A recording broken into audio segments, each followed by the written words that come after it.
Okay, gamers. I'm back. I'm like 5 hours later than I was intending to, but oh well. Okay, because basically yesterday, no, whatever day it was, like fucking Thursday or Wednesday or something, last time I streamed. Oh, interesting. Did this break again? No, it didn't. This broke again, though, for the 50th time. Because this is supposed to be the list, this is supposed to be replies, this is supposed to be the aside template. And then we allow UI exit. Okay. Will it work now? Okay. The very simple prototype was basically you have things like UI and stuff. Okay. Very cool. The main thing one thing I'm gonna do though is I'm gonna move this dialogue viewer to actually be like where I want it to be. Let's see, layout, anchor, offsets. Basically, so this way it'll like not take up the whole screen.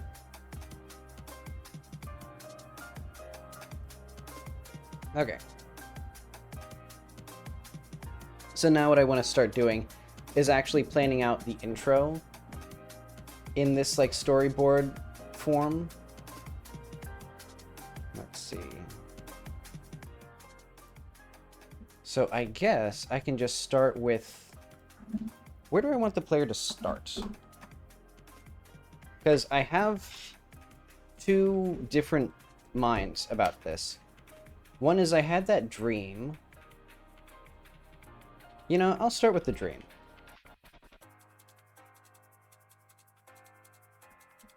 Because basically, there's two different things that I'd want to do. One is I had a dream that I figured could be a good introduction, or like Jackie has a dream at the intro, and then you're just exploring this space that has like, you know, symbolic significance or whatever in the future. Or I start right after that, because basically then there's sort of an awkward like two different intros. I guess what I could do is just not have two different intros then. You know, just have the dream, and then you go from the dream right into doing the game, basically. But okay. I'm going to start with the only thing that I really know that I want, which is the game starts with Jackie. Currently, I have her in a straitjacket, but I don't know if I actually want that.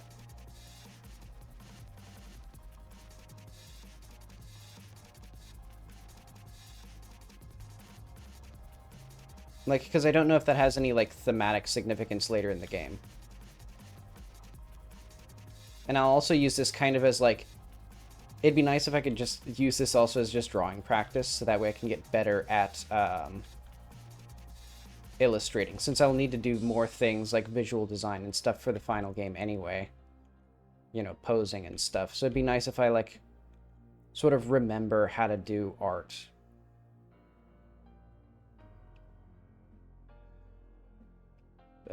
This is... well, this is certainly not very good. But oh well. I'll just put various notes then inside of this, like...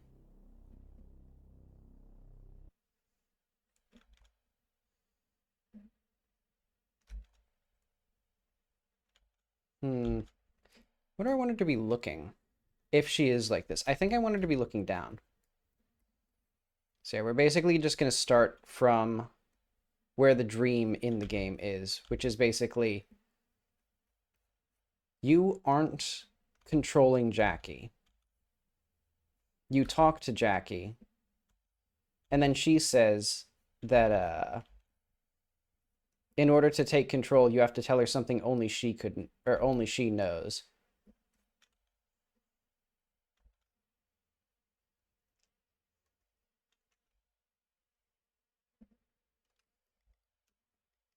Hang on, let's see. Interesting. Thank you, YouTube, for not continuing my playlist again, as usual. YouTube is just kind of not capable of, like... Okay, YouTube. I'm pressing the, like, next button on the playlist, YouTube. Okay. We'll just do that. I love computers. I love that they just, like, don't... Like, they just work, and then they stop working with no explanation.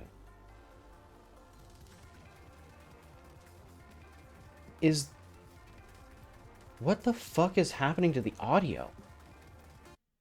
What? It was like quadruple speed. Did you... Hang on.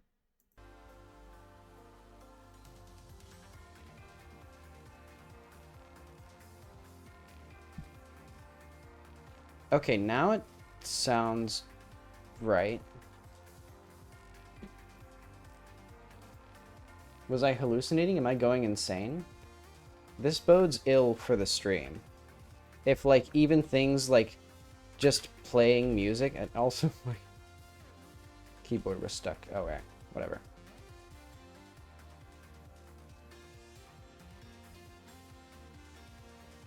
Okay. So I'm going to put a note here.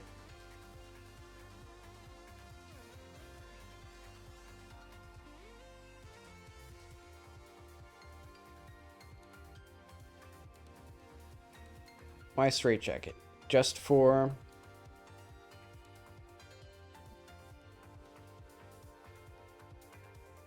Because the reason I thought of using the straitjacket was basically to force the player to learn how to jump and things before they learned how to climb.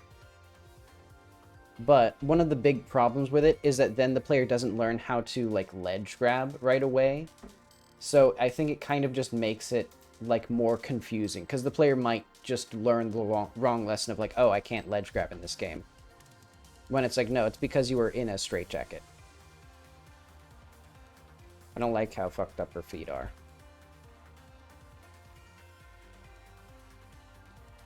You know, if I'm going to be using it to practice, I should probably practice, like, drawing well as well.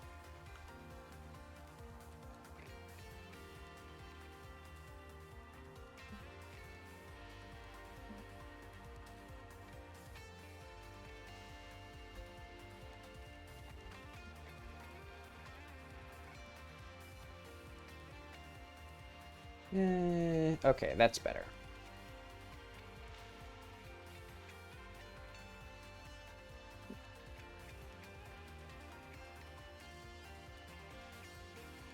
Okay. So now we're getting into things. So this is going to be like dream. Oh, thank you, Godot. Or whatever just broke that. Okay, dream 1. Or let's call it 00 dream intro.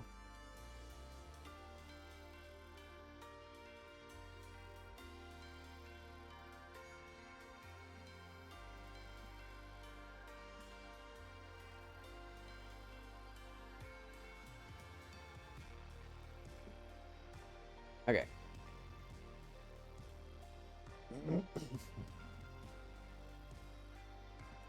Wow, Godot is like driving me insane. Yeah, my computer's just wrong. There's just something wrong with the computer today. The vibes are bad. I don't like this. Things are malicious and strange.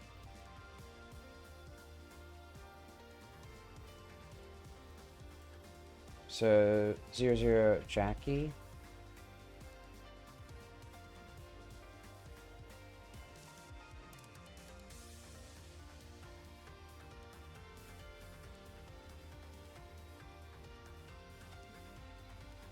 I like the idea of the game. I like the pose here, actually.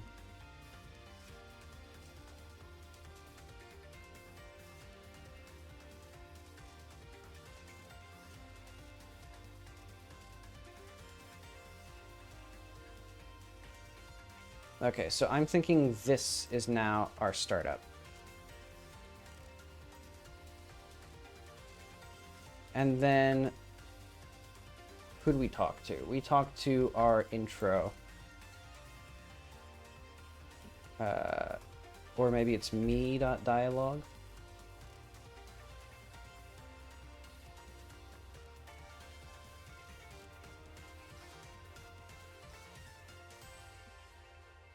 Hang on. Where is it exactly?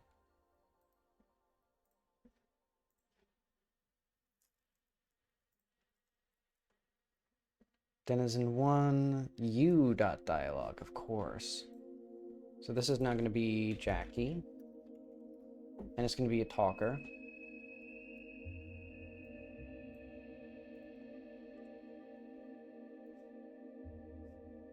Thank you, Godot. So it just moved to file. I don't know what file it moved, but it moved to file.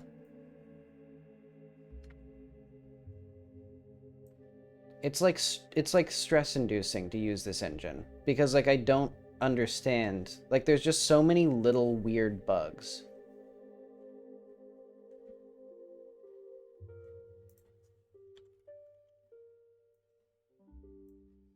I can tell now why I was like 2.5 hours late to the stream. Originally, I was intending to start at like 5:30 or 4 even. I can tell why I was like hesitant because I'm apparently not in a very good mood. Okay, let's see. So how does this actually work? Let's go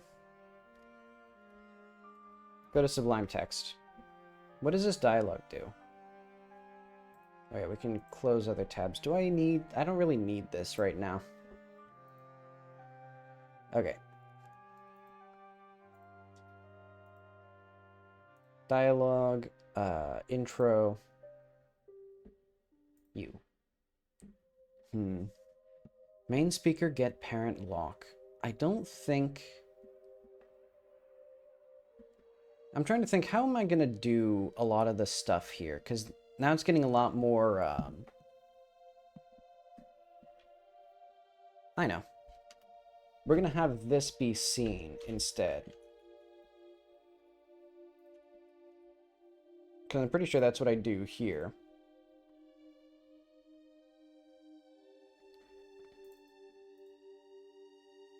Yeah, what we need... So not seen here, we need, I know, chunk. Take your time, Godot.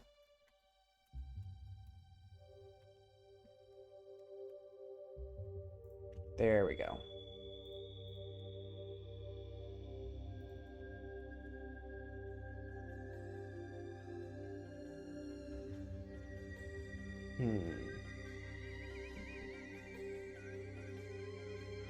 So chunk, goodbye.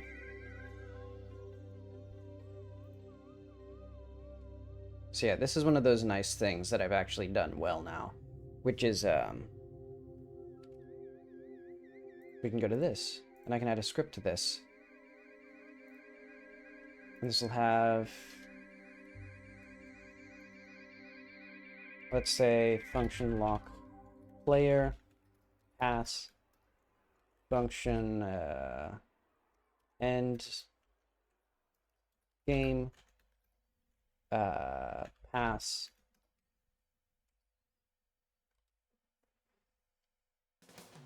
actually, let's give this a class name. World 2D. Oh wait, no. Game 2D. Or maybe like storyboard.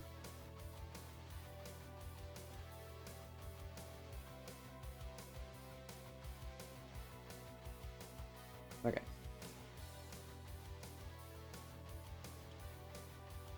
var w storyboard equals get tree current scene. Actually, oh yeah, we do need this. W dot go to scene, and then this is going to be like an end scene, and we're going to have an export here. Or maybe, actually, I have a better idea. End game is just going to quit the game.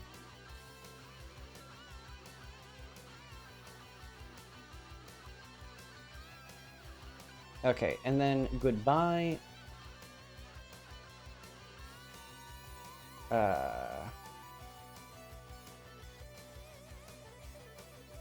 This one we actually do need a go to scene. Hang on. How does that work for these ones?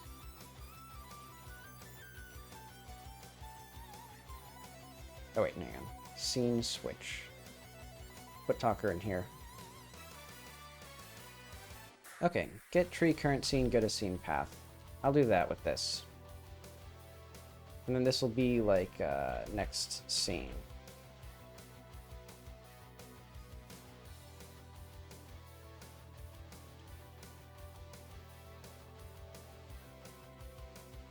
Or next scene equals nothing.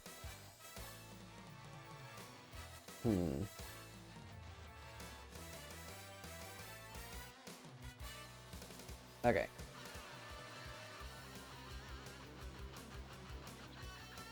I'm wondering how I want to do the player.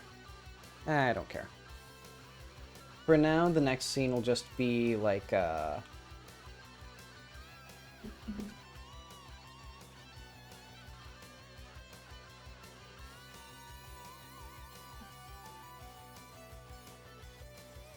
dream.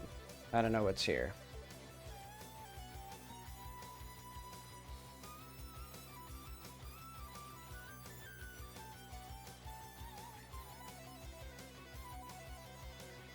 Okay, so this will be 01 Dream 3.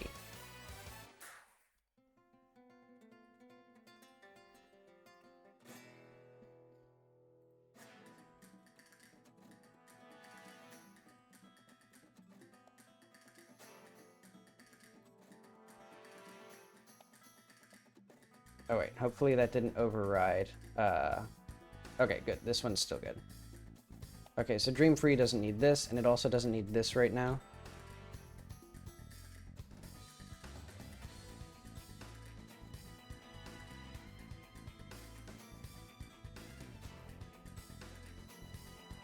Okay, and now 2D scenes, intro, Dream Free.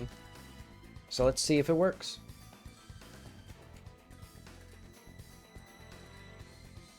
So now, talk to you. Before you take control, I need to know I can trust you. Tell me something only I would know. Do these actually work? No, they don't. Because I'm not using the full dialogue UI. And that's because we need to go to this one. And we're going to delete this. And we're going to put in the dialogue viewer vertical. And for now, it's just going to be like this.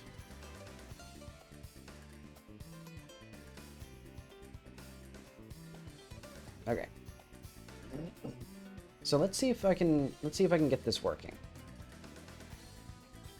So if we get the dialogue UI,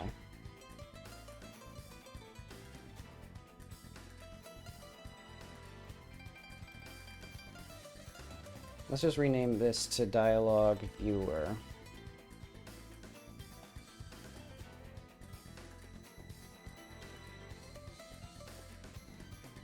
Okay, now we'll actually need to get a few things. So dialogue slash. Okay, so we never get that. Huh. Interesting. Oh, I see.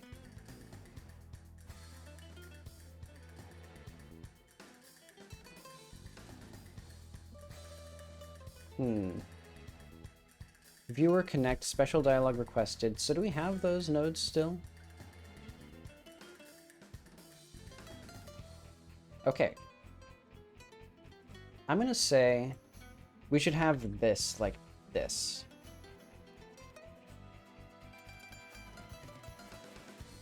Yeah, I'm gonna say here, special dialogue.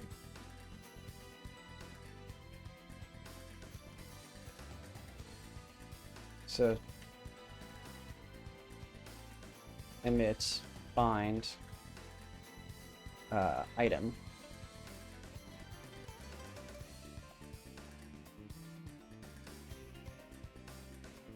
Special dialog request dot emit dot bind note. Oh, right, and this is like a hard-coded thing, so this is not really appropriate for this, but oh well. Oh, wait, no. There we go. Oh, wait, hang on.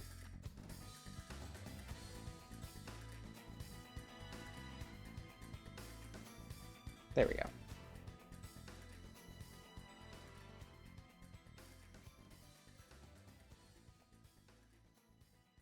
I'm going to change this to, like, type. Okay. And now what I'm going to do instead is I'm going to have, when we do special dialog requested,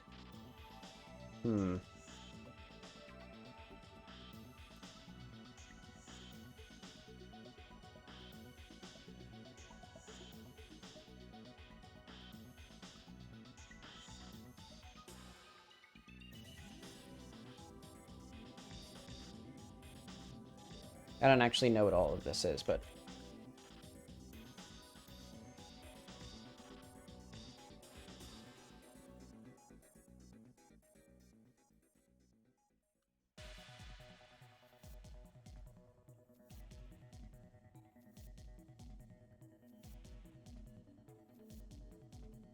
Okay, context item.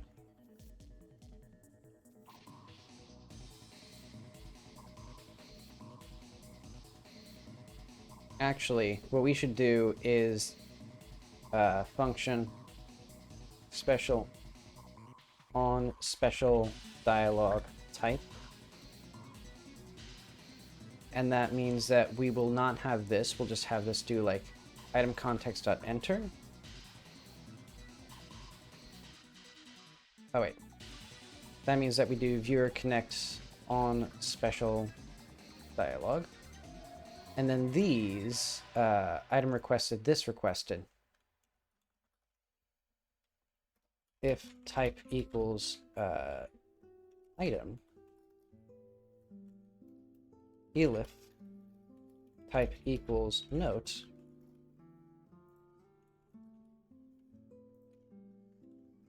else push error unknown special dialog type. And that means we don't even need this. Oh wait, we do need this because we need this here.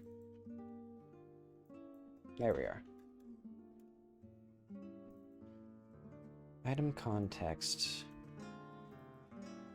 There we are. Wait, hang on. Oh, interesting. I don't really understand how that does that, but I'll assume that that's... Maybe I'll just keep this as it was, because it seems like this is how it's supposed to be.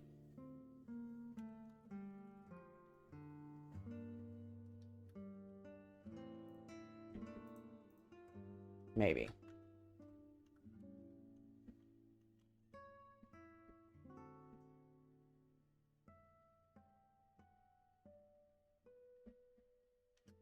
Okay.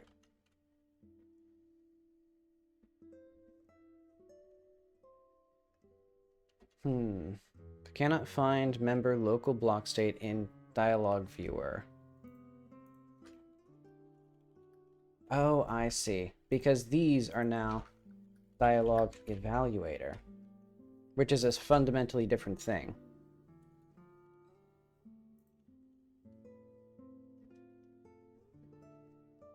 Okay, it might be a bit before we can actually like get all this stuff working. Oh, wait. Oh, I see. I need a new thing. Yeah, I'm going to have the player's journal as a separate thing. In fact, I'm just going to put that in the main scene as just a node.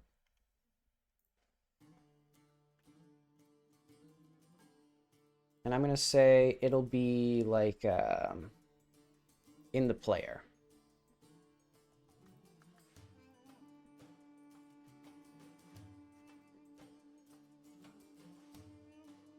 So actually, does it even need to be node? I mean, not really. In fact, I'm just going to say it's an object, and then I'm going to delete this here. Or like, delete that. And then I'm going to have a var journal here. The same that we have like here.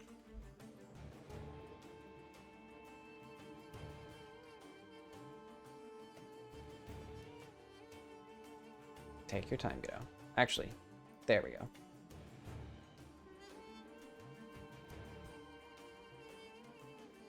Okay, so function pass. Oh wait, no.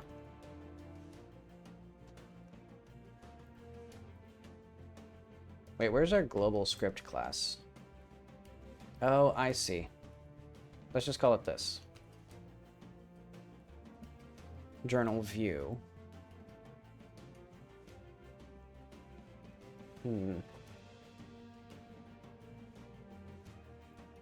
Okay. Var notes dictionary. Actually, let's go to global.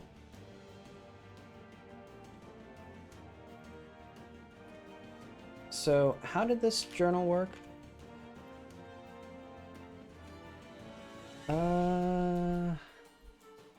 I'll figure that out, but I actually need to use the bathroom, so I'll be back in a minute.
All right. Okay, so what I'm going to do is I'm going to have a class here. Oh, what's happening? Why is there like... Okay, there it's back to normal. Class entry. This will have var text string, var tags, array string, var time maybe? Well, I don't particularly care. So it'll just be that. And then like var or like function init.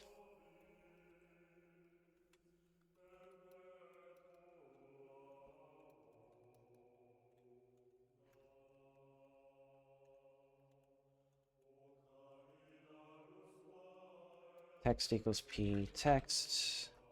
Tags equals p tags. Okay. So now the issue is that I know how to deal with it. I'm gonna have function note. So this is gonna be, I think, the like main tag string text string tags string.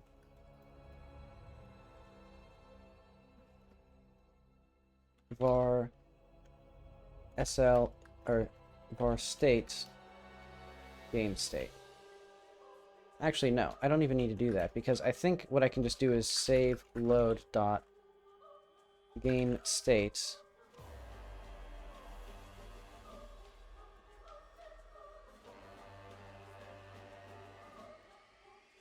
I'm gonna do this.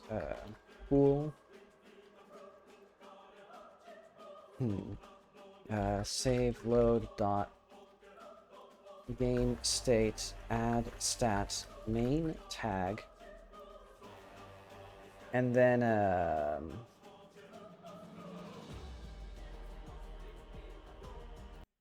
oh wait, hang on. Actually, that's fine. Okay. So I'm just gonna kind of do this again. Okay, let's have entries then.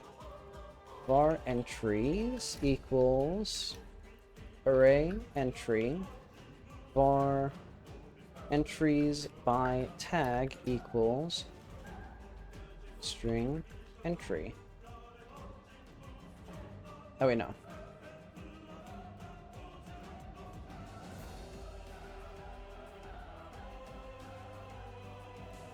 Oh wait. There we go.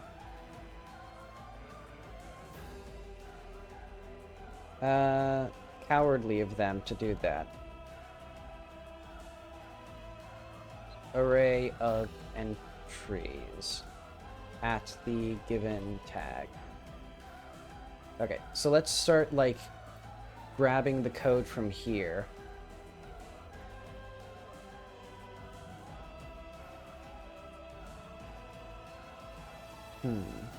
Add tagged entries.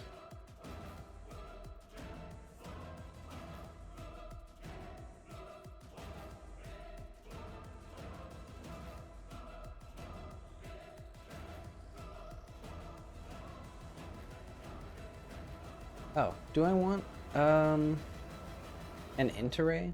So for so what exactly is this? Hang on. The music's like brain damaging me.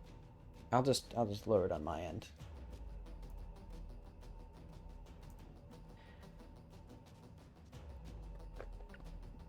So what am I doing? I've realized I've completely forgotten what this actually is. Map of tags to an array of ints accessing gamestate.journal. I think now I could just... Do I want to do the same thing here? I guess I'll do that. Array of entries at the given tag. Oh, array of indices. In fact, we can just do pool int array. Or packed int 32 array. into the entries array. And that way it's a little bit more better.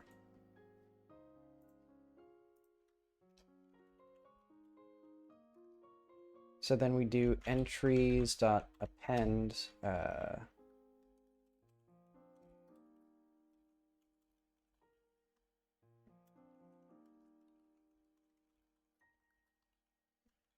main tag. Okay.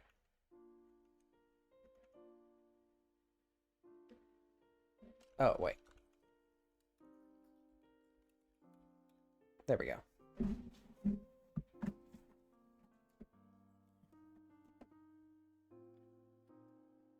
Okay, so that's good.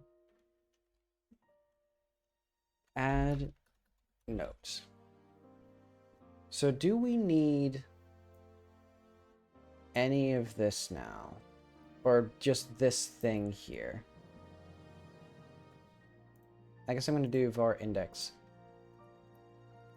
equals freeze.size -1. Add tagged entries index tags.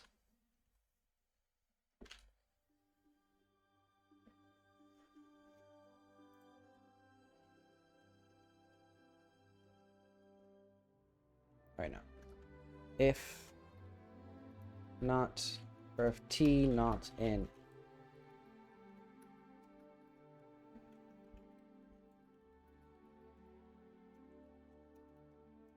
equals pool int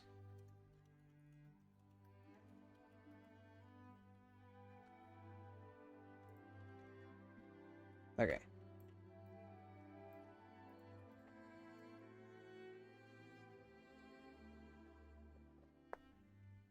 That way we always have this correct. So there's this in packed int array. Yeah, okay, good.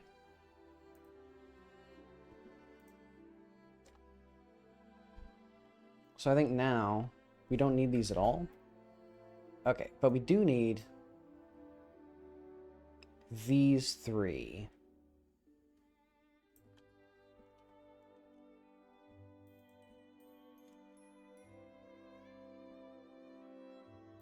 So journal by tag, for example, is by tag. And then gamestate.journal is just entries. And then we actually don't have... So note is now an entry. For if not t in note.tags, in note.tags,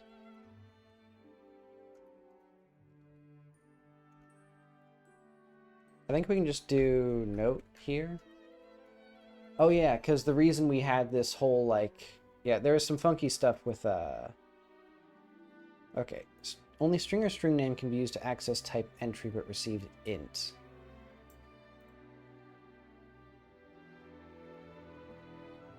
Wait, no, that's... Okay, that's because this stuff here.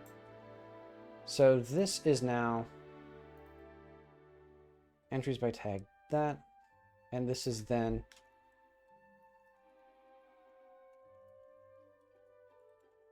entry.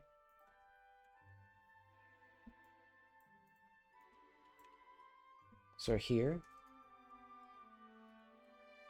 Easy.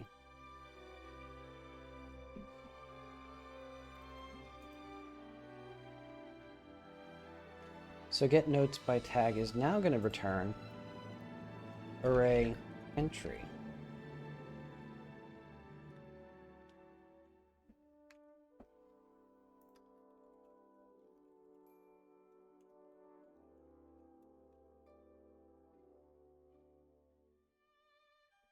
So why is this one all funky? Shadowed variable, local variable note, shadowing to... Ah, I see.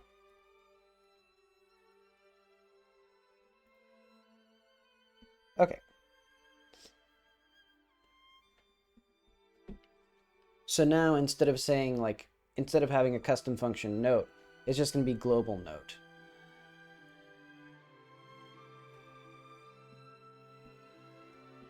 Or it's going to be journal note. So we don't even need... So where do we actually get our journal now? I think it should be like var journal.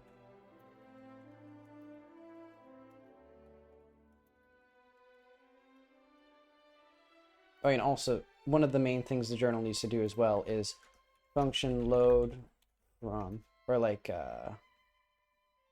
how do I do the inventory?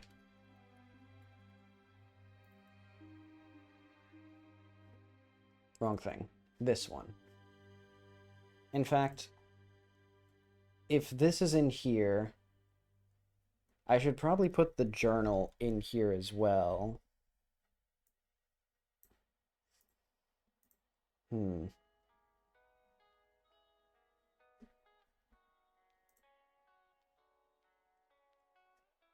because we got like the player scripts. Yeah, journal should just be under management right now. There's a lot of management.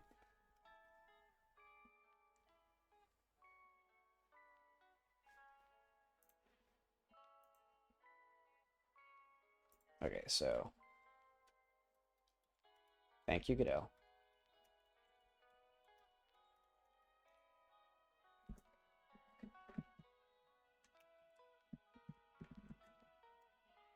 Hang on, I'm gonna put my headphones back on. My brain is, I think, saved now.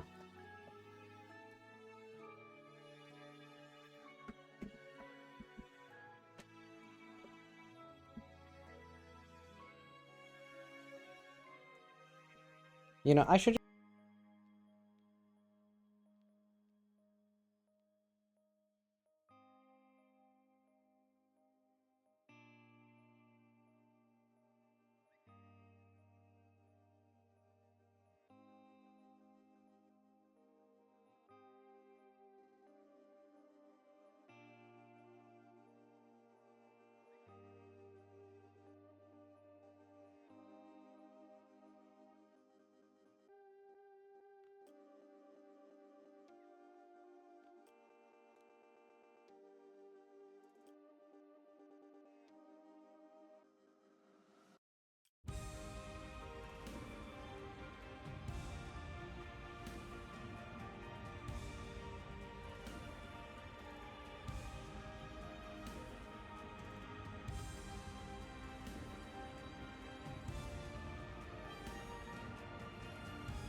I've been muted this whole time. I've been muted for like 10 minutes.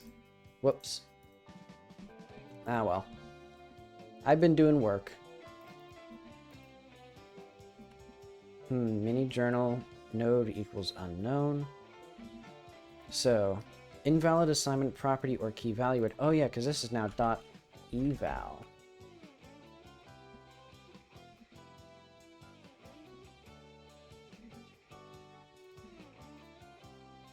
Use a node. We're getting closer.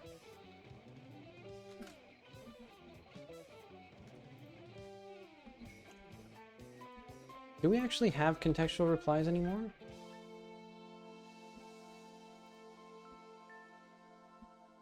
Ooh, that's gonna be... Okay. What I'm gonna do is,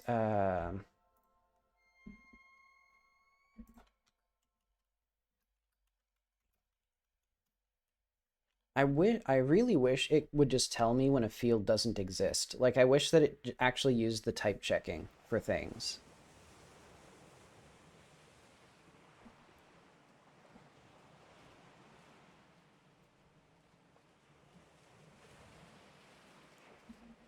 That's really, like, I think my big reason that I would like to move off of Godot at some point is just...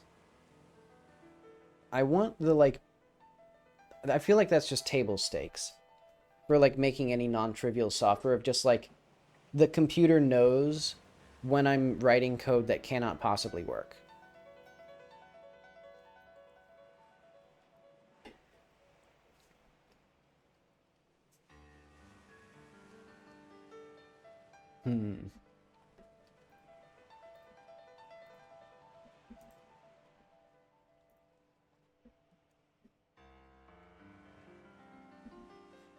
I don't think this is really an error.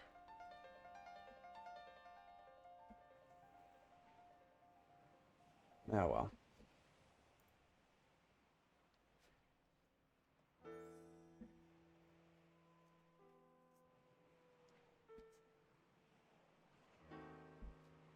Invalid named index chunk for base type object. Huh. Strange.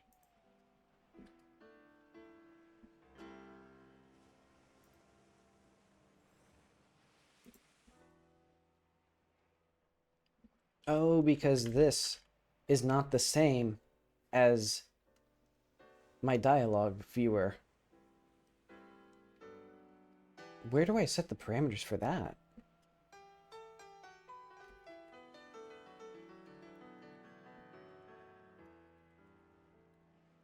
Val.parameters? Huh.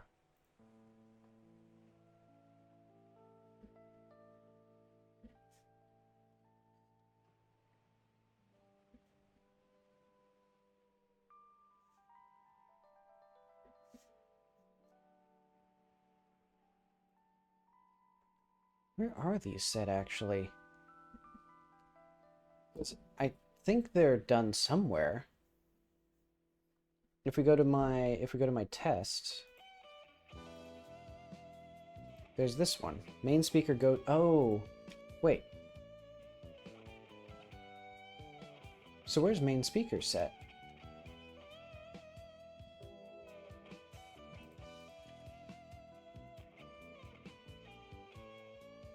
Okay, I see.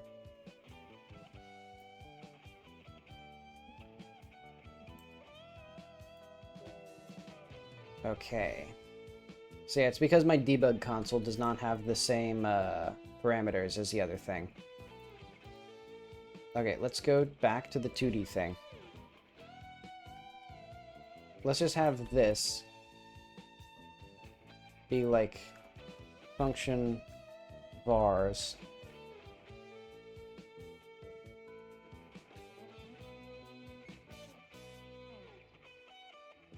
And then whenever we talk, we're going to do dialogue viewer dot eval dot what's it going to be? parameters equals vars. I think this is a thing that exists.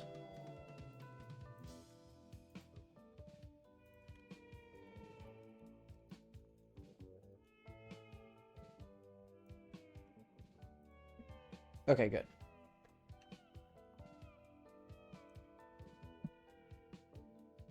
So basically, this will let me evaluate things a bit better. Invalid assignment to base type object. Huh. I guess I'll just hang on. Vars should return dictionary string variant.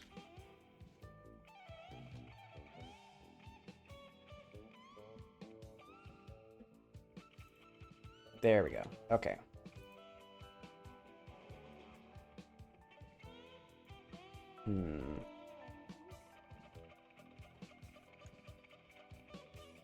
I hope this works.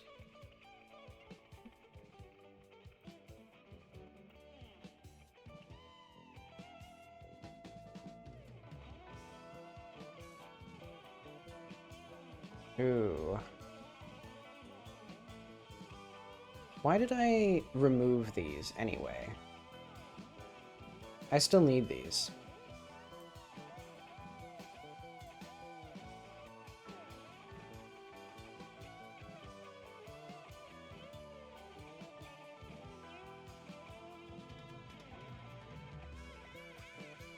Do I have my old dialogue viewer still? So I can figure out, like...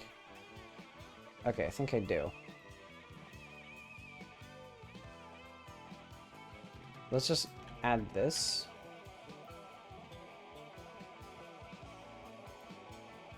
Dialogue evaluator.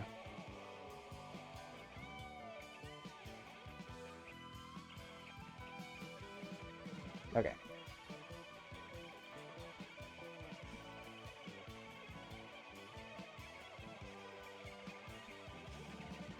Okay, so we need a string of arrays. Or array of dictionaries.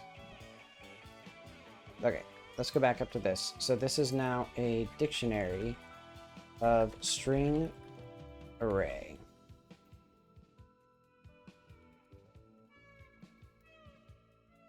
So a collection of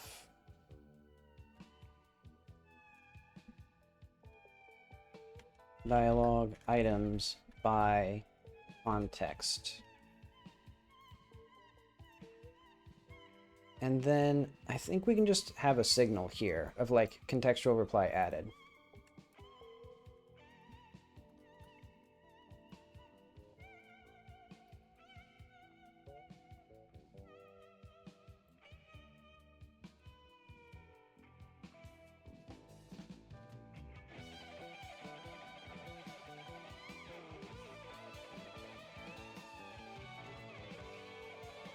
Okay, close the other tabs.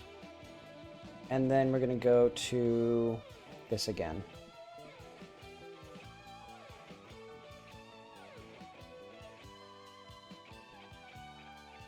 Okay.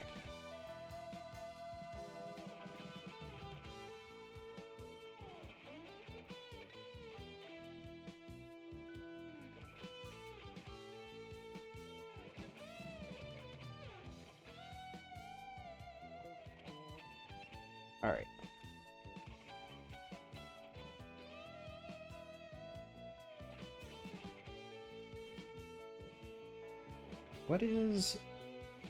When is block queued forget?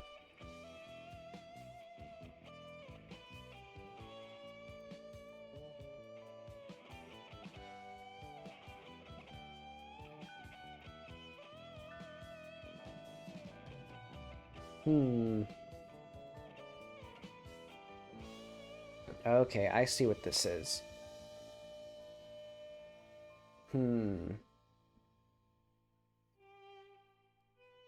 Basically, I need my other dialogue viewer. Oh, this is gonna be tricky.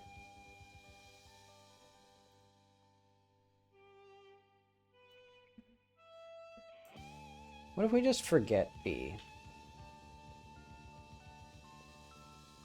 So I'm going to say to do delay this by 1 move, like in the old version.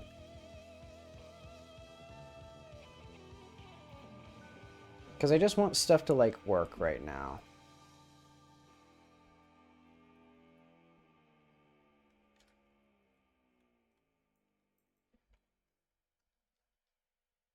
Remove contextual reply. Oh, wait. This is a function that we do need.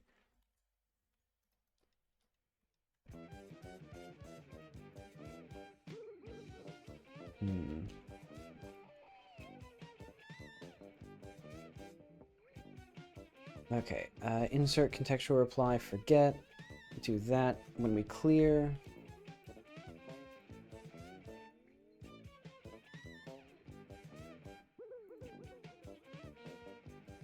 Am I missing anything else? When we do our notifications, I don't think I do check notifications here at all. Yeah, that's in the dialogue viewer now.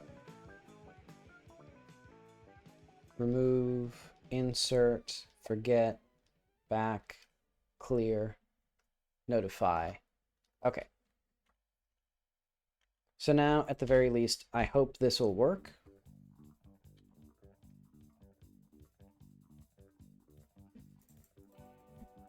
Use a note.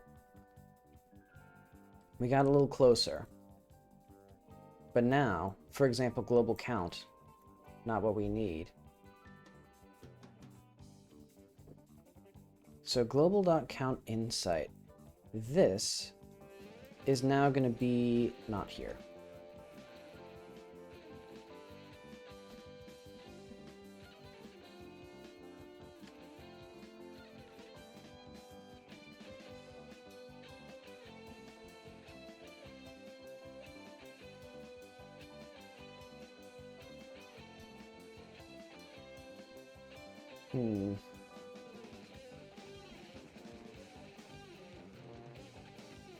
Oh.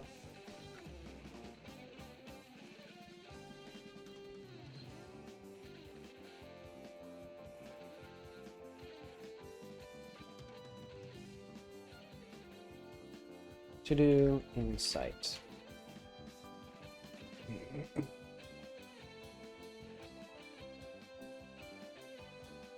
Remove items. So yeah, we're gonna get rid of all of this and add item and get fancy inventory. Well, what I might do is go to our inventory here.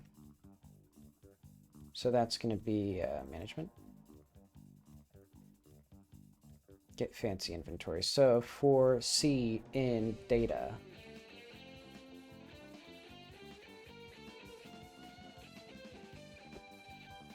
F description path.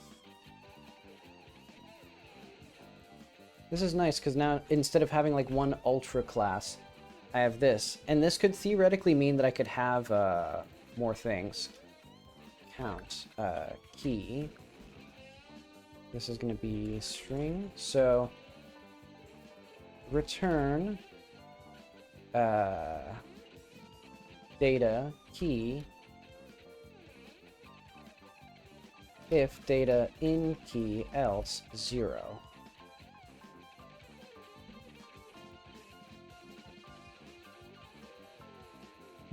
String int and string. Oh, key in data. There we are.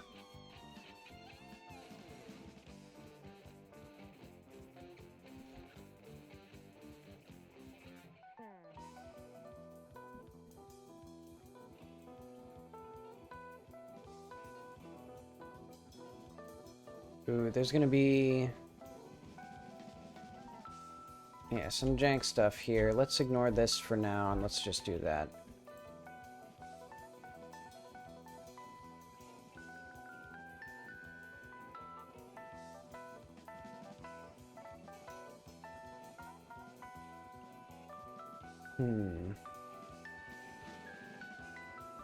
In fact, this can be a static function, I think. Yeah.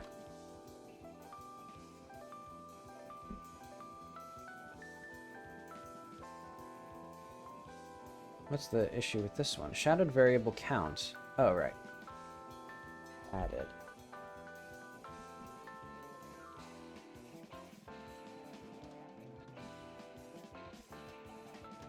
And then you know what? Function, remove, item, ID, string, removed. Int equals 1.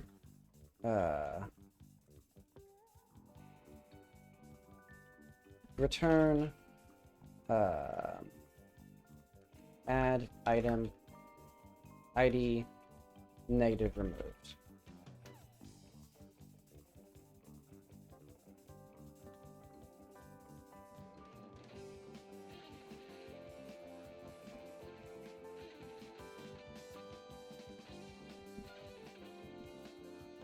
Right, we're gonna have a lot of stuff that's gonna be complicated. I think the journal should also manage the tasks.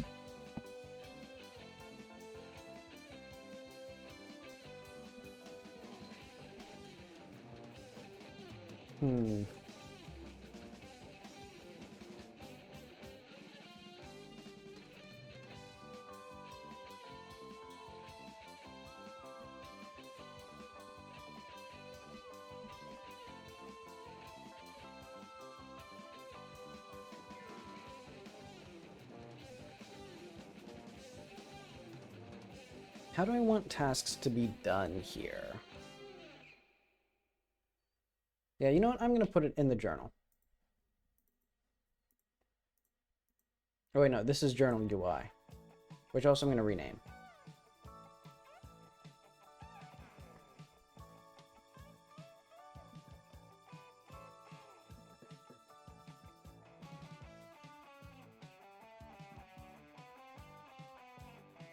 Class task.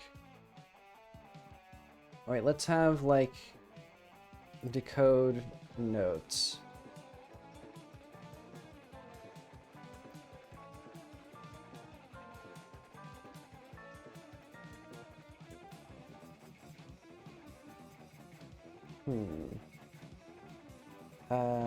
Where's our main 2D?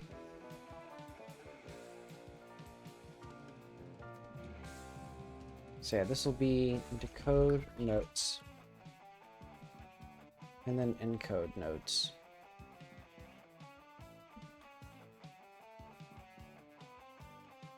I appreciate that it doesn't, like, show me which variable or function is wrong. Oh, because it's okay, I see. Where is prepare save? Why is it, like, hidden from me?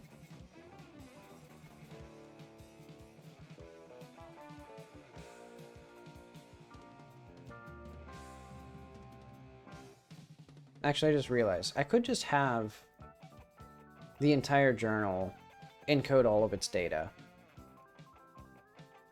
So we just do encode again.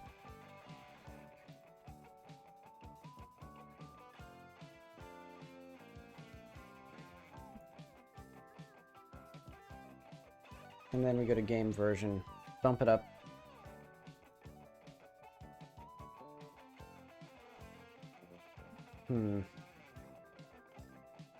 Class. Oh wait, no. Class. No, wait, no.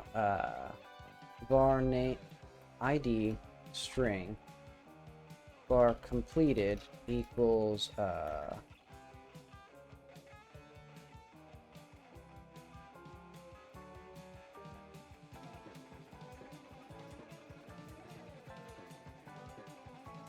do I need this here? I think I just need this. And then we're gonna have like var tasks dictionary string task. And then maybe like var time added. So that way we can get them in chronological order.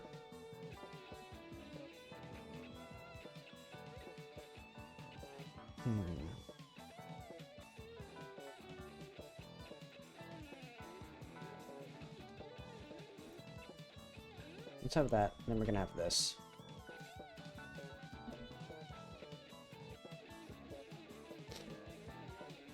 Yeah, this makes sense to me.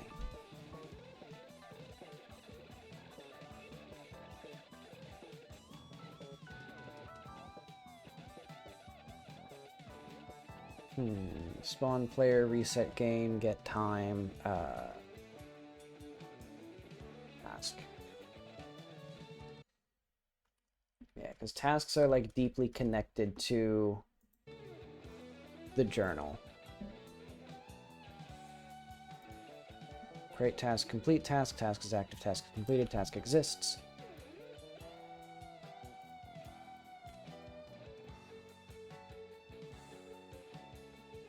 So let's have like notes.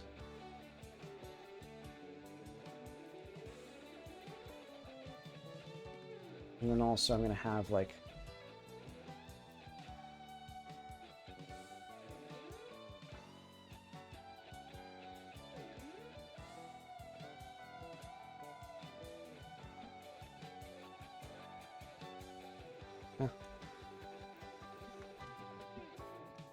I don't understand what's happening here.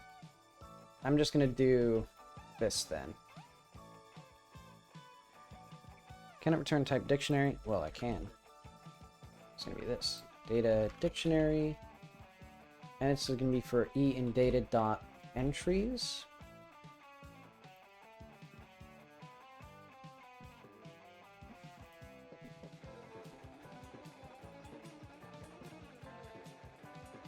Ooh, do I need to do this here?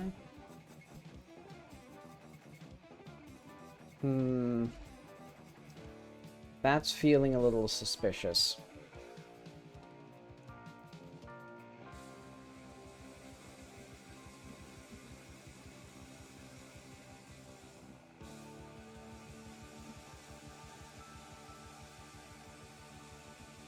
I'm going to not have that for now. I'll figure out some other way of doing this. So if task exists, blah. So visual name equals that. QS equals this. We don't need any of this.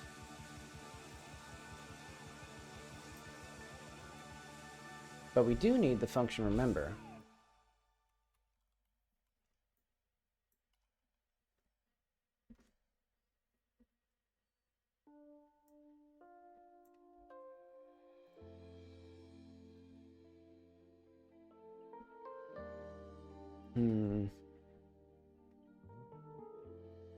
Tasks, and then we're going to have var names as dictionary string to dictionary.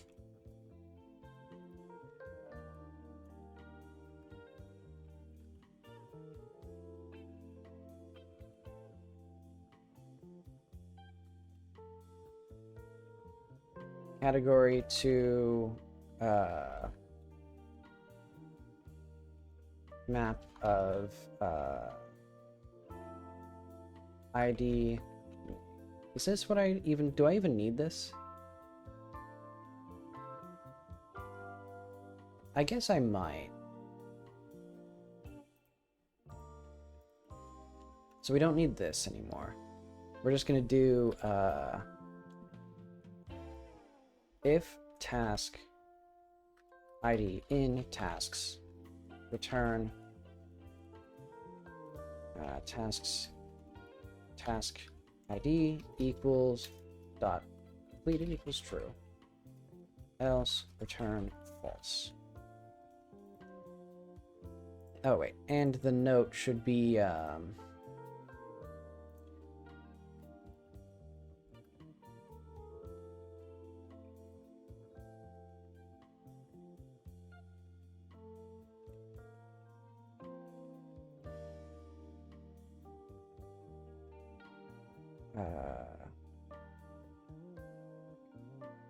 right, now we need the function add note rather than just note. So we're going to do just add.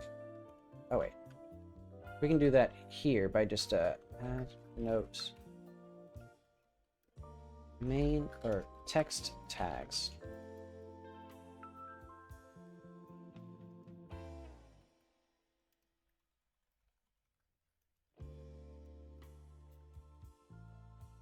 Okay.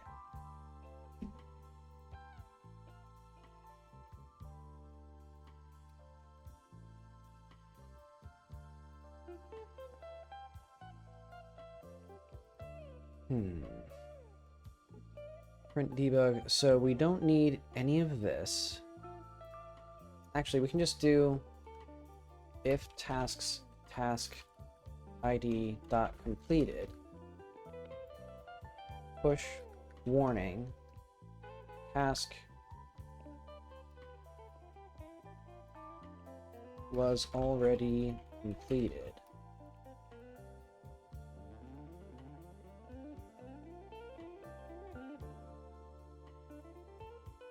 Then abolish notes, which I think is still here, and then I'm gonna not remove.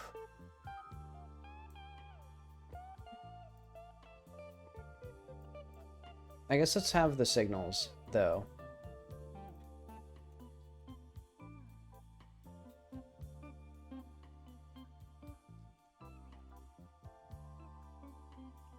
Task completed, task.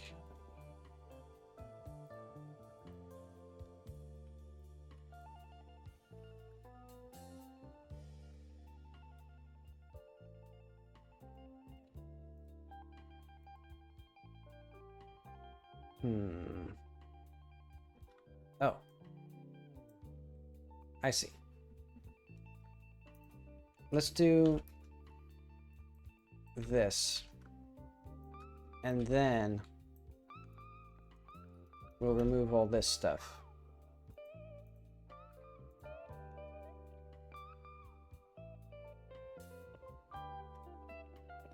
Ignore this.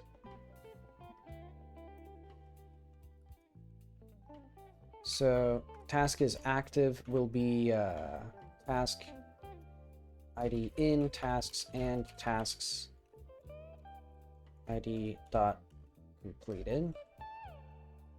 Oh, and not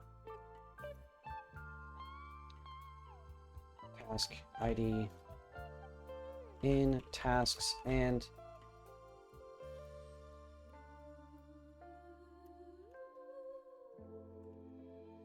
then return task id in tasks. Oh, there we go.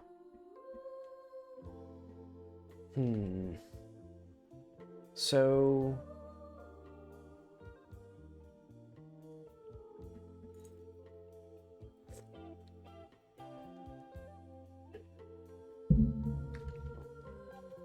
I think here we just do names.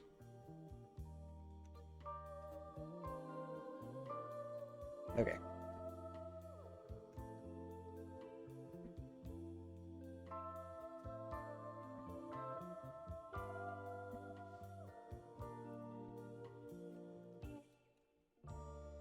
And then I'm going to have serialization here of like function and code.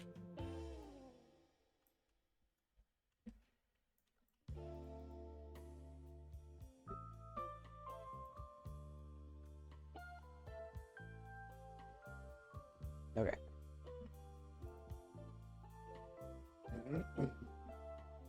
Decode from, and then there should be an encode function that I've already forgotten where it is. There it is. Okay. So now we can have like tasks.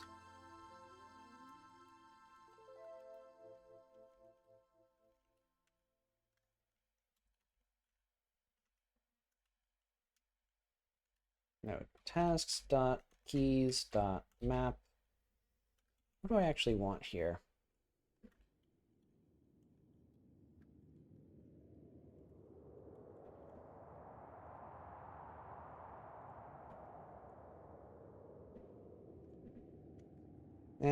I know what I want. Tasks equals task dictionary.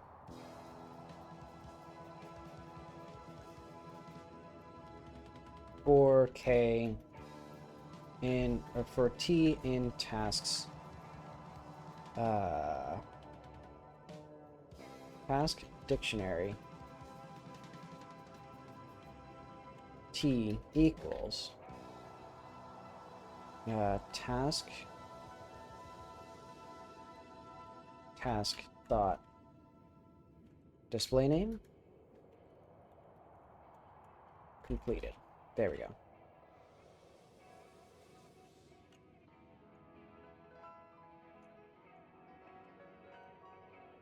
Nope. There we go.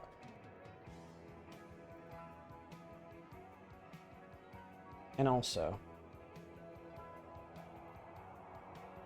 function init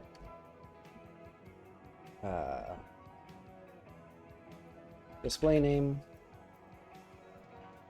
equals nothing.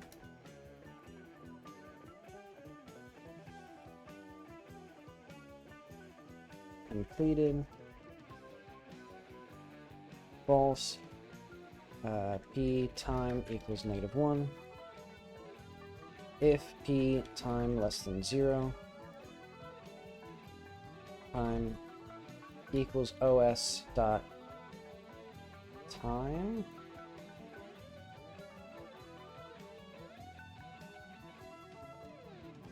Hang on.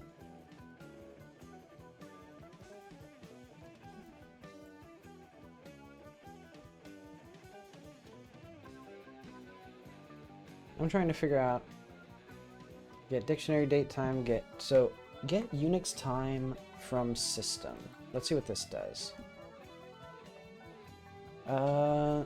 That's not what I want. I want like the time. Oh wait, no, it is what I want. Returns the current Unix time step in seconds. Okay. So this is going to be time dot get Unix time from system.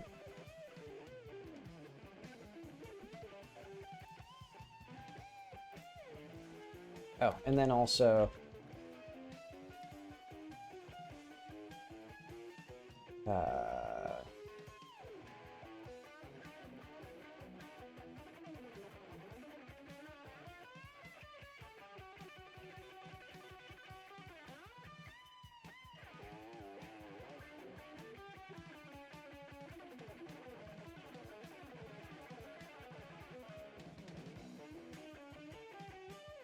okay. Narrowing conversion. Hi, welcome back. I guess I'll make this a float then.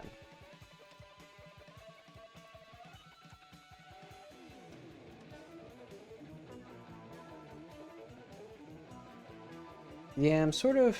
Admittedly, I'm doing a lot of refactoring as well to make the code a bit more manageable. Because before I had all of my stuff in like an Uber, like 700... Well, it was more like 1,000 lines before I started taking stuff out. But like all my saving, loading, journals, stats, everything was like managed by one global class. So currently I'm moving that into its own little class here. Or moving like some of the journal stuff into a journal class. Okay, let's close this bit. Completed task note, shadowing already thing. Let's say completed, or let's just do that. There we go.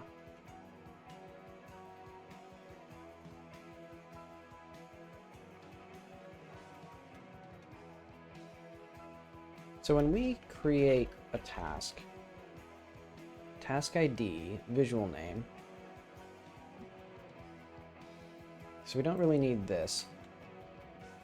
I'm gonna do tasks, task ID equals task.new task ID visual name.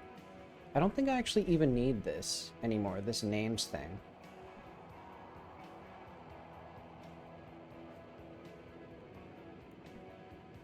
Oh wait, and this should be false.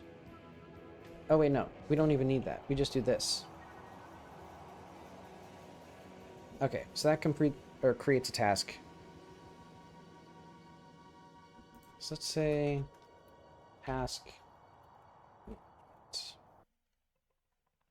names and then serialization.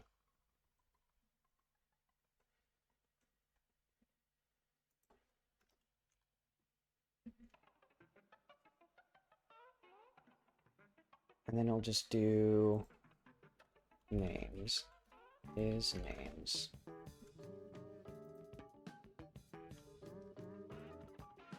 So for t in data.tasks, and we'll actually have tasks t dot time added.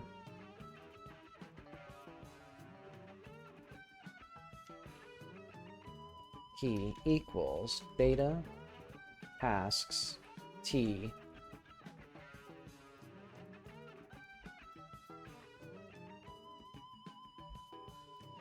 okay task dot new tin 0 tin 1 tin 2. Okay, so this is basically encoding it in JSON and from JSON. And then I think I'm just gonna do, I'm pretty sure I can just assign the oh wait, no, I can't quite just assign the names. For n in names n equals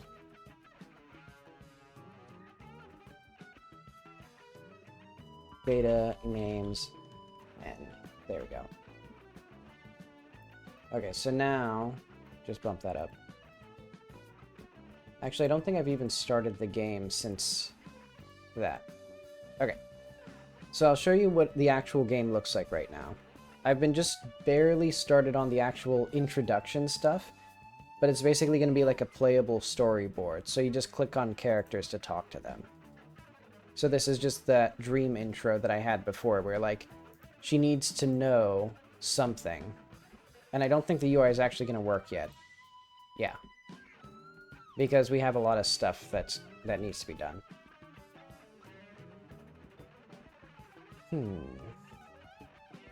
I think I'm going to do... Actually, first of all, this, turn to journal.names category.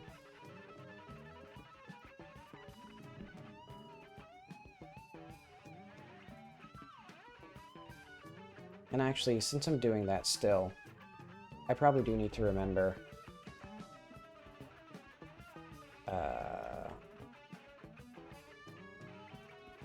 tasks. Yeah.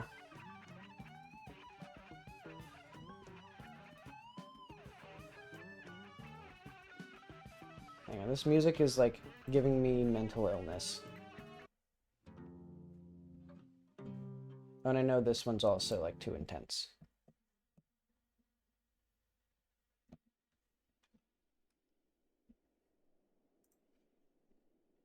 Okay.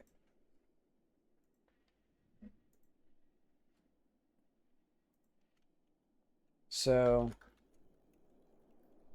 every time this says, okay, I basically already have it now.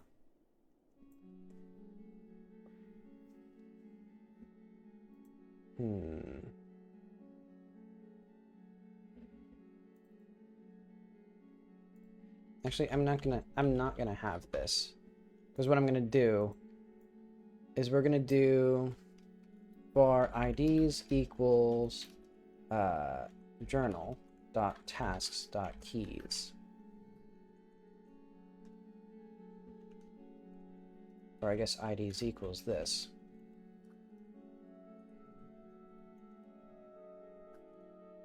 Oh. And then names will be hang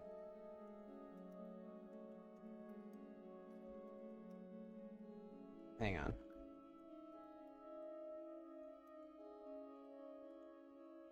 Do I want... What does category even do for us after this?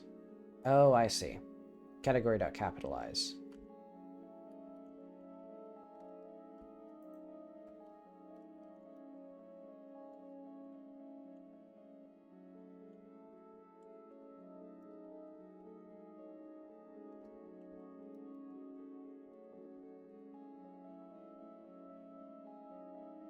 Oh wait, I need to do a slightly different thing here. Dot filter, where f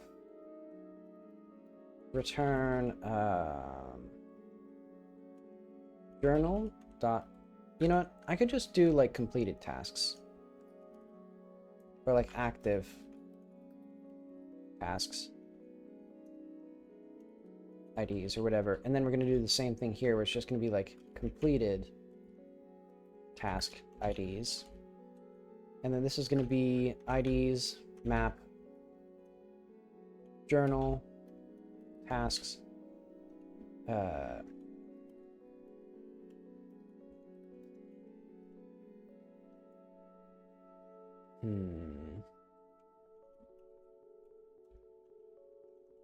display name. Okay. And I have to do almost the same thing because they removed the like continue function, which is annoying.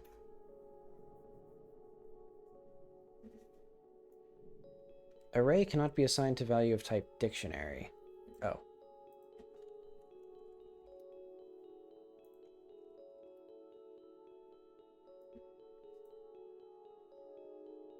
It's a dictionary?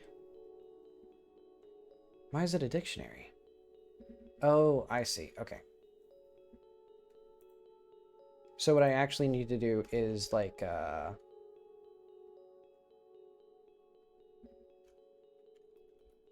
for ID in IDs names ID equals this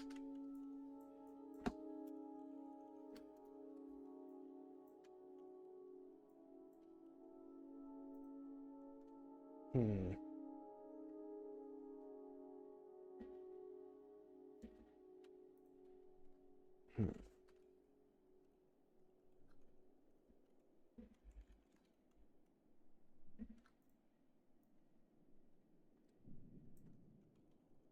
Let's just ignore that for now.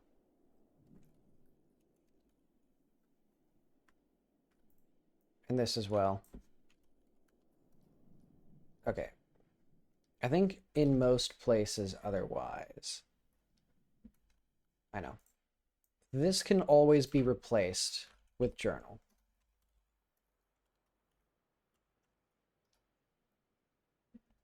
Global get player dreaming will be replaced with that for now. Global stat.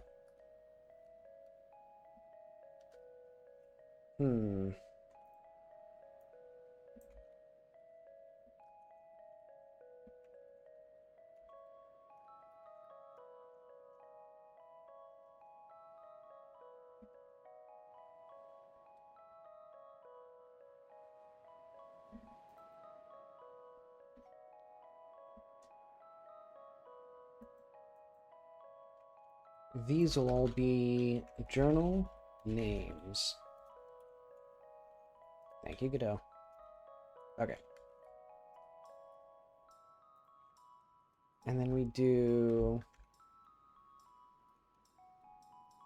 save load.game state.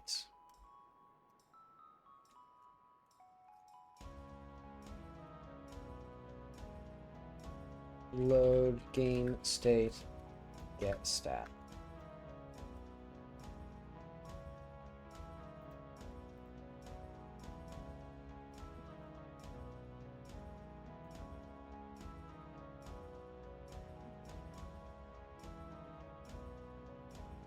Oh, and also for here, I want state to be save load game state. Okay.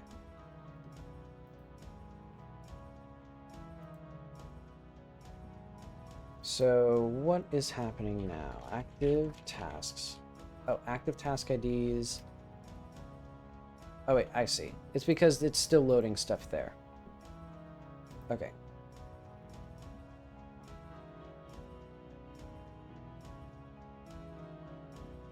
Function remembered function task exists. Let's do function active task IDs. Array string. Return tasks keys map.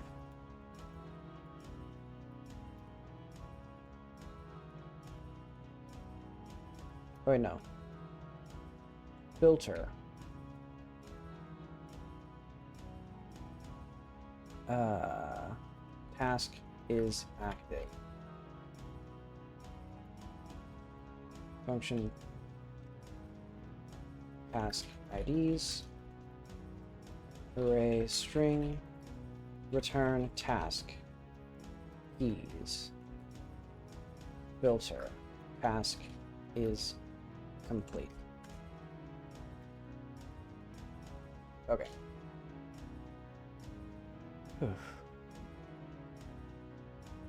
Oh, wait. Tasks. There we are.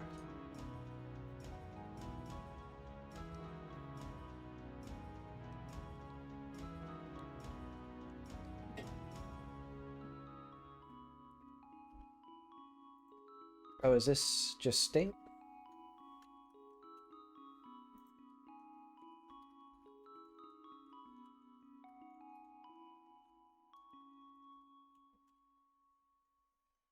Is this a thing? Okay, good.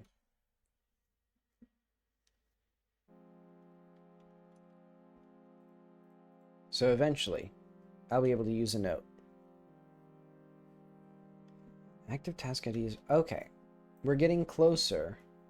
It's now just the fact that my journal UI does not have the actual thing. So if we go inside of here,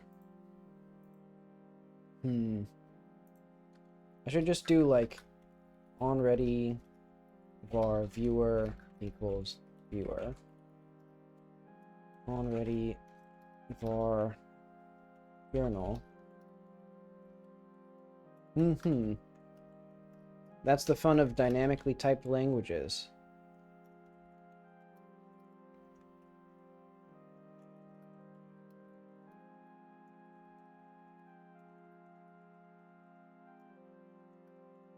You change one thing and it's going to be a few years before you can get it figured out again.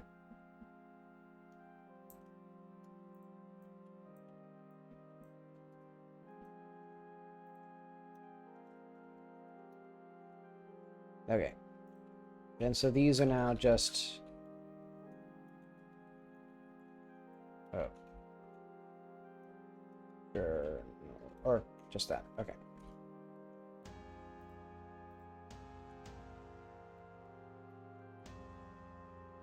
Wait, so do we... Oh, I see. Now this item context has like on mini. This goes away.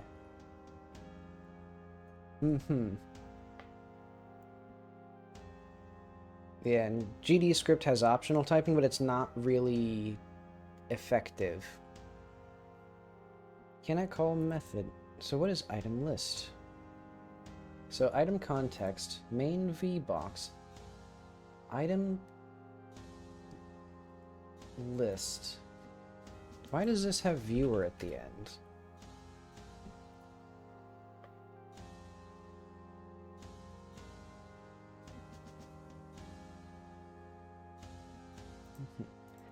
Yeah, admittedly, my main problem with it is it doesn't tell you if you're using a field that doesn't exist on an object, which is like 95% of the bugs that I'm encountering because of this refactor. I have no idea why this is not... Oh yeah, because I still haven't actually set the thing. Because what I needed to do is dialog journal equals blah. Dialog UI.journal equals journal.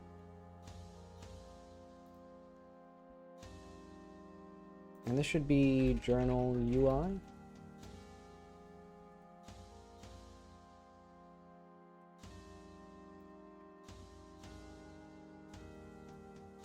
Oh.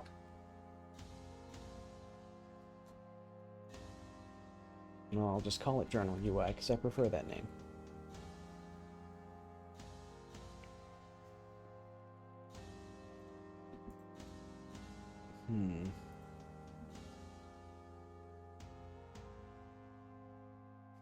Invalid access property people invasive object type string dictionary.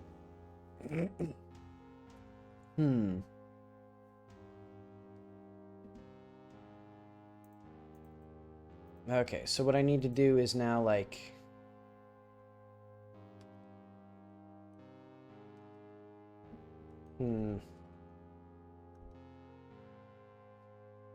Let's get names.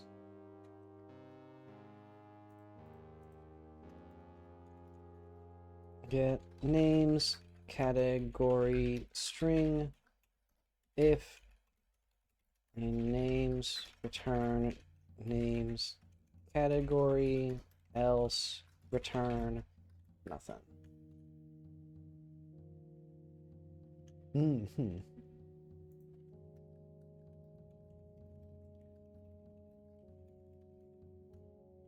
That makes sense.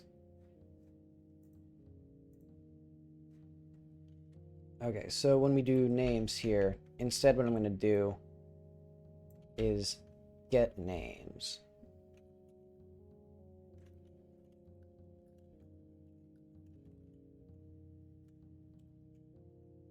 Thank you, Godot, for that. There we go. Oh, interesting.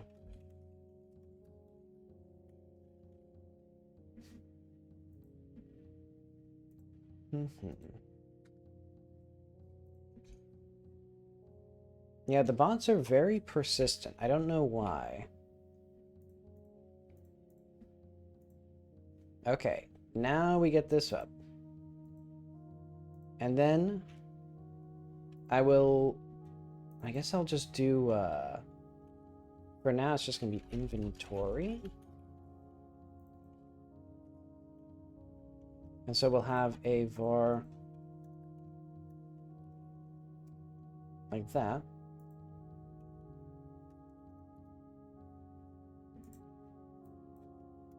And so this will not do that.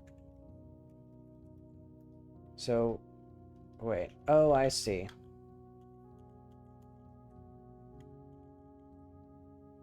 I'm going to rename this to items.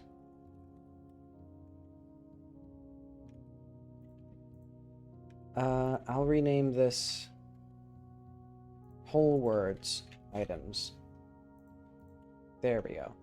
And then we'll have our inventory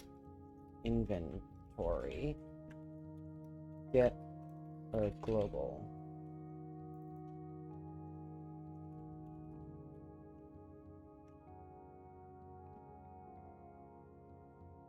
There we are. And then this will be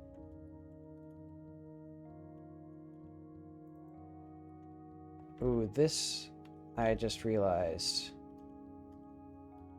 Uh-oh.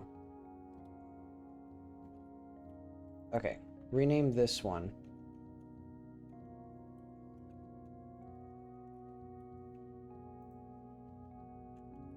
to that. And then rename this one to that. And then go to this.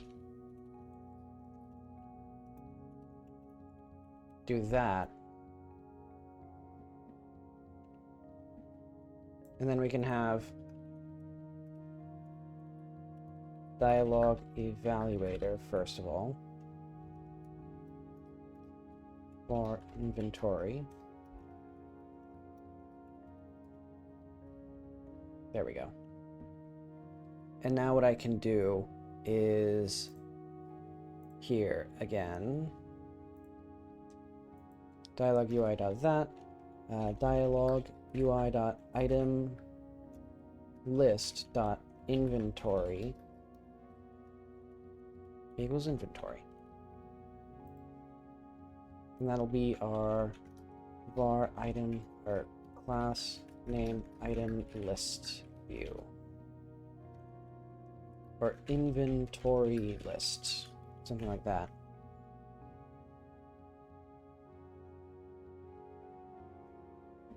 And that way,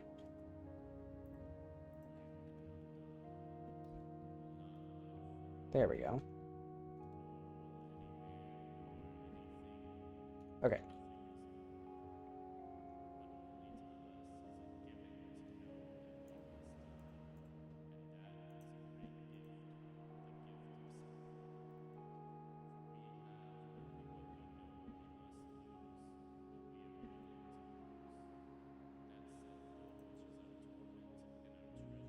Trying to assign value of type nil to a variable of type dictionary. Huh.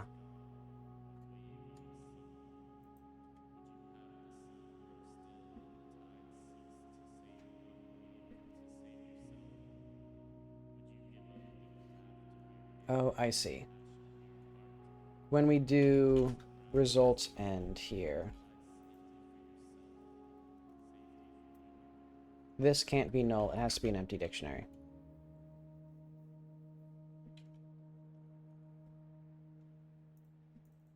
Okay. And then the game ends. Good enough. So that...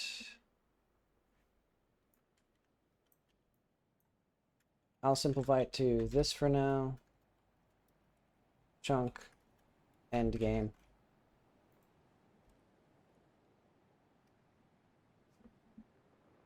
Okay, so now what I'm gonna want is... Wow, take your time, Godot. My, like, hard drive, or the entire game, like, froze because the hard drive had to catch up with it. Okay. Player start.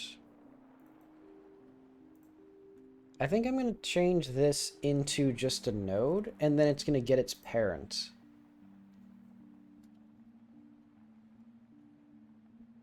So what we're going to do is var p parent if p is bd.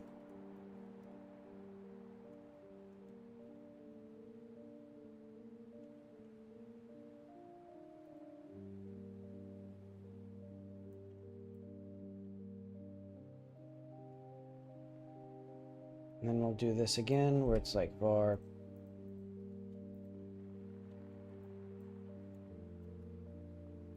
and we'll just have this here.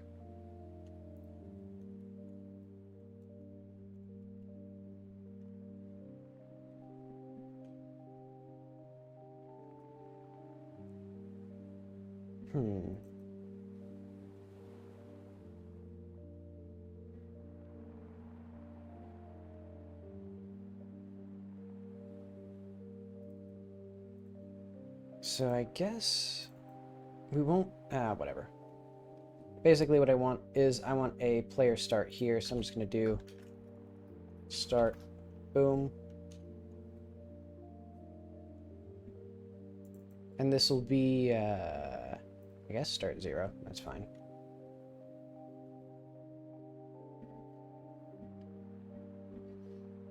Oh, right.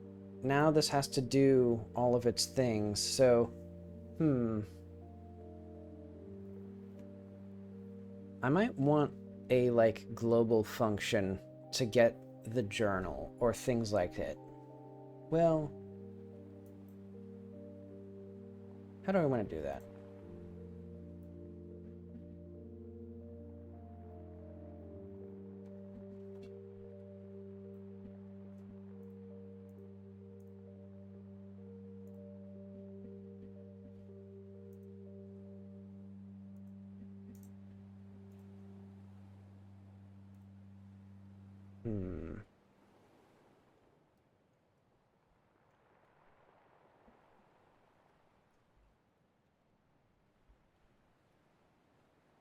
Like, I don't like how verbose this is, but for now I'll ignore that. And what I'll do is just do journal, add note, and then journal remember. And then we'll just have var journal. Var journal equals get tree dot main scene journal.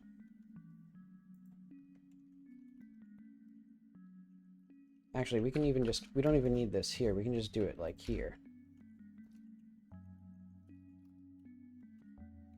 Okay.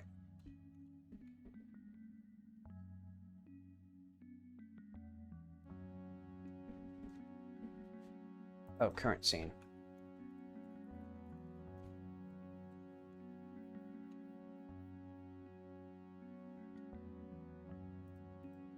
Okay. Tell me something only I would know. Use a note. Almost.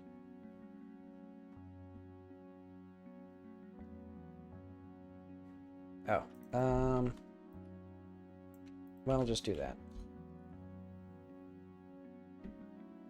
Right, we still haven't actually seen the journal, like, printing anything, so... Yeah.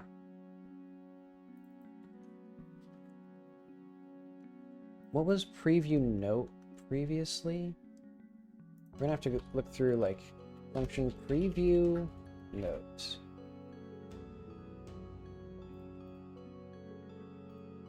Find item. Result is empty.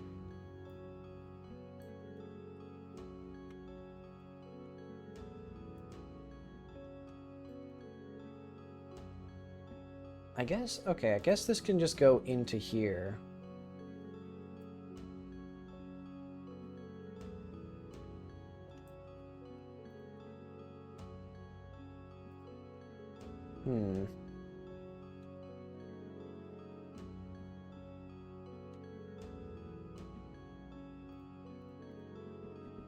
Yeah, use a note again.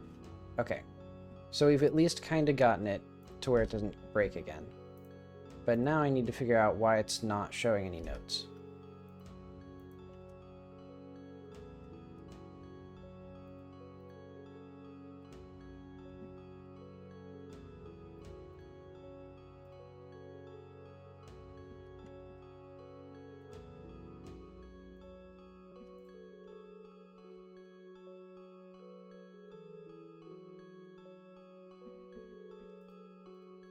Okay, so if I use a note... So what is our note? Mum/mum left. So we have a current value. As a result, if result is empty, otherwise we return this.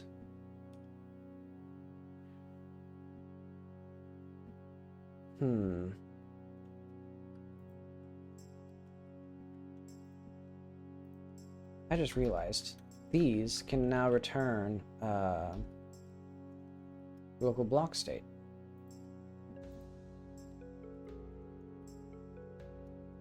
And then this is what the heck is this variable actually? Okay, it is a local block state still. Wait, then when do we use the block state?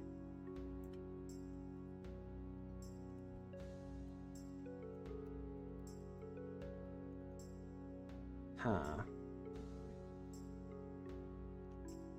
Yeah, this is one of those things where, like, migrating to Godot 4 is helping me a lot, because enums used to not be, or they used to not have any type hinting. So now I can go back through and make sure that I actually am, like, using these correctly.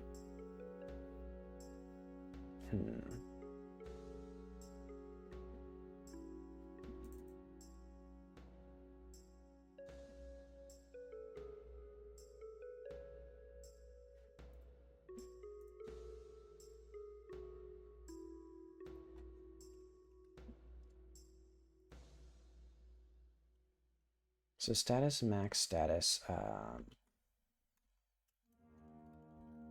preview note, preview item.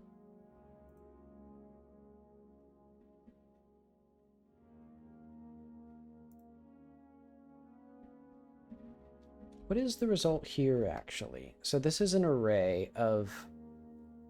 What is it an array of? Sequence, found label.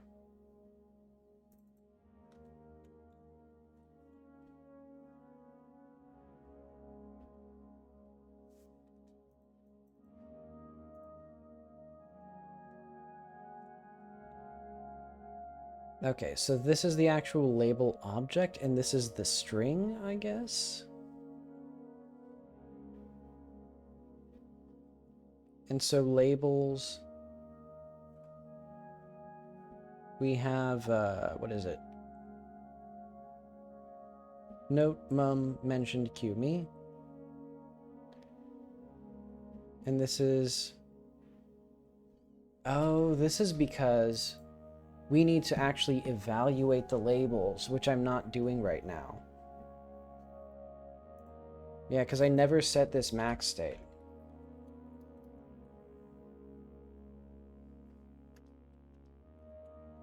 Yeah, okay. I don't think so, at least. Hmm.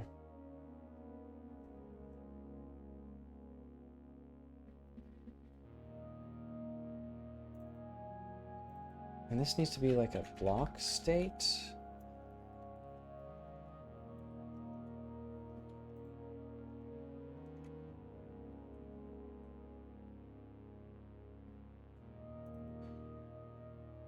Yeah, I don't think this is being run anywhere. Or is it? No, okay, it is. Evaluate labels. Execute label. Hmm.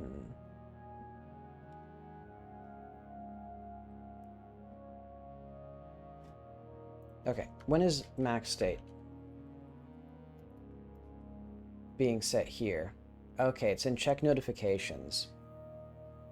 So what I should do is I should have almost all of this. Okay. Evaluate labels. So what I'm going to do is just like apply block status.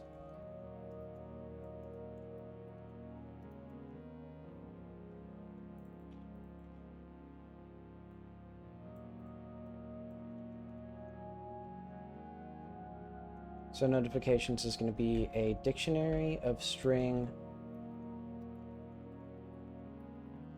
to array of nothing. Updated blocks. What is updated blocks exactly?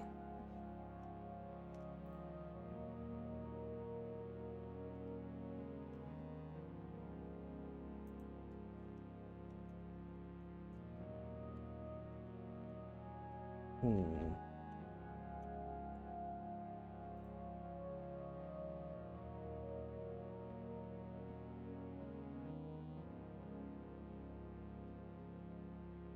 So I think the main thing that we don't need is these for now. Well, actually,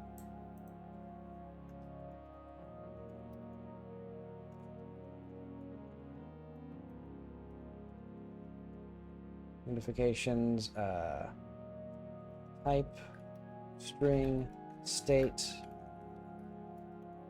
local block state, notification items or notifications note.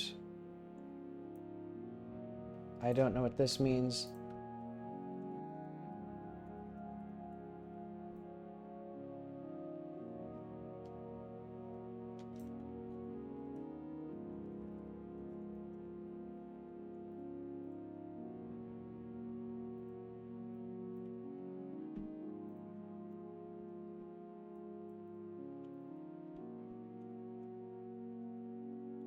Let's just pass for now on these, though. Because basically, this is going to be integral for our UI, but pass function notify find new item string pass function reset context notification pass.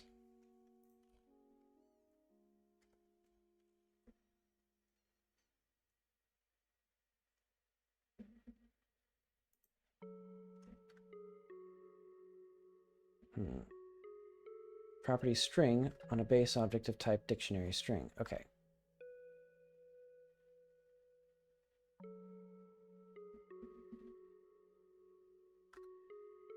Type in label. Well, the label's an object that has type, so like we don't need that. Or let's say and label.type.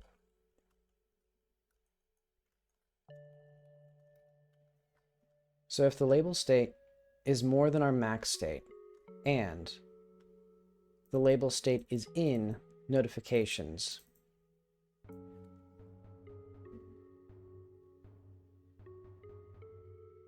I know what we need. This is simply too much there. So it's going to be if label state pass or continue. No, what should this be? If label state in this.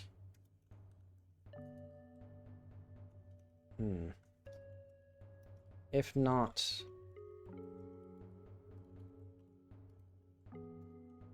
label type not in notifications,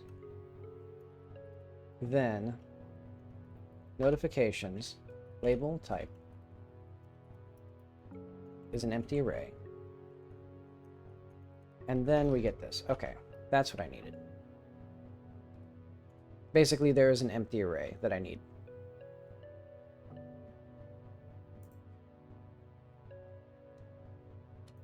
And for some reason, this is invalid type of function notify new item ref counted cannot convert argument 1. Oh, because this is now a label. Or,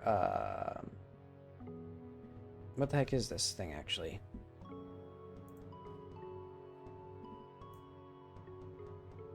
It should be like, is it an item label?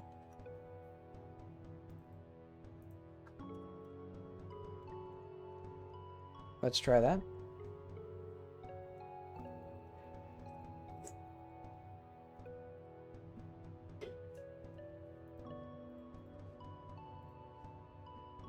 Okay. And now we should have a max stat. So if we go to labels,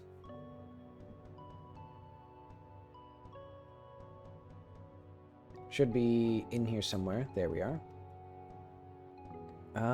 I see that they're all null.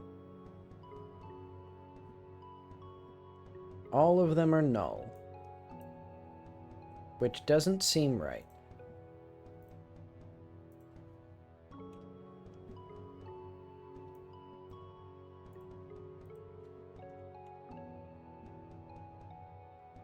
But we do have other stuff that seems to be like, okay. I think it worked. Invalid access to property or key 1 on base of object ref counted entry. Oh yeah, note pair. These are no longer... So this is going to be entry. Wait, where the hell is this coming from actually? Write notes. It's going to be array entry.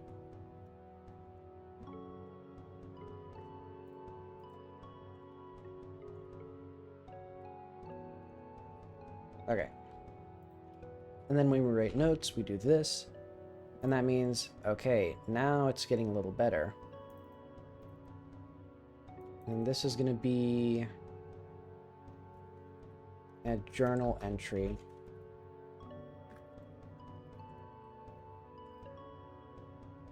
Okay.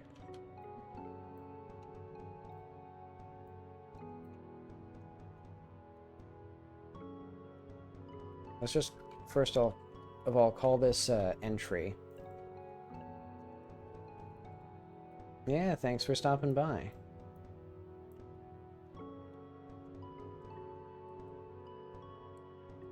And then I'm going to do entry 0. This is going to be .text.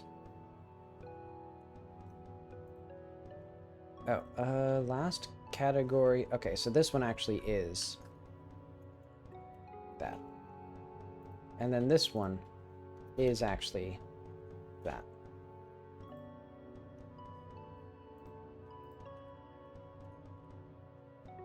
Alright, we're getting closer and closer. I can feel it by the second. Hey, okay. So now the only thing is the fact that we have these here, because I don't think it's actually adding these to our save state until we're, like, done.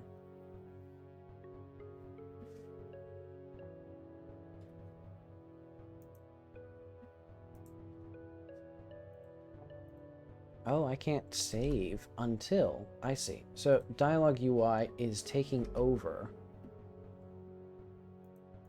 Something actually is taking over that isn't any of these. So I can't, like, look at anything. Or, like, I can't click on anything once I've done that.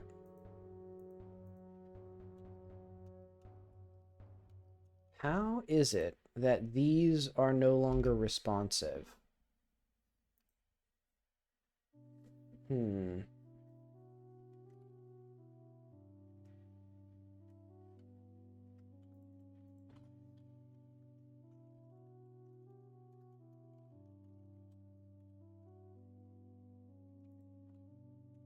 So we don't need this anymore for now.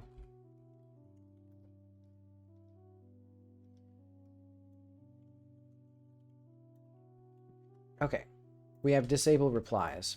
Okay, I'm starting to see what's happening. We no longer enable replies. So yeah, we need to go back into here. And when we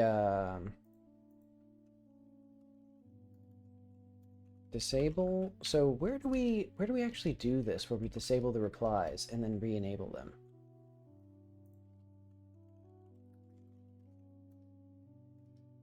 So signal special dialogue, okay, and then enable replies on item context canceled. Okay, that makes sense. We need to do like item context. Oh wait, no, we already have that here. Item context.onJournal canceled. Oh wait.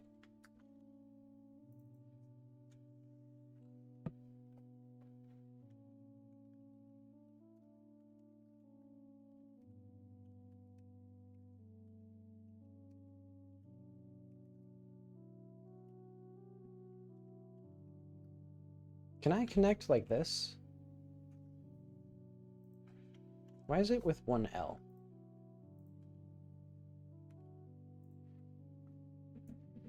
I'm going to call this class name special dialogue menu.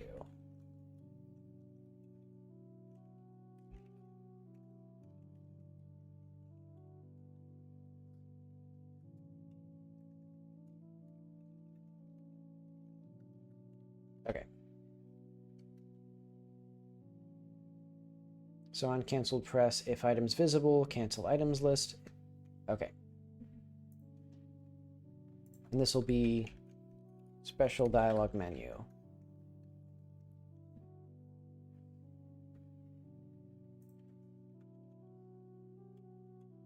Connect on items canceled. This way,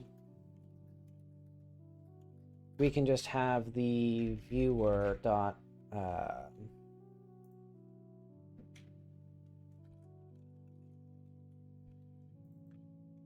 we can just have this here actually. There's going to be viewer dot this.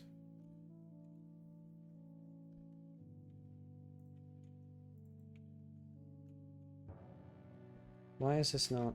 There we go.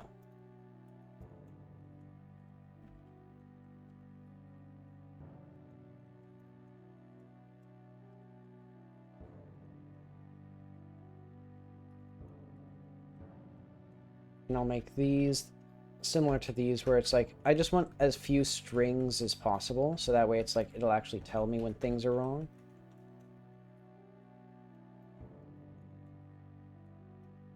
I didn't even know that these were like hooked up this way. Like, don't I have... Okay, I have that here. Alright.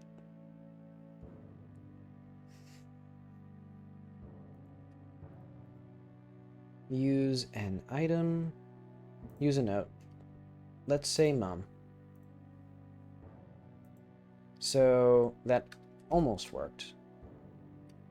I see, I see. It's still not,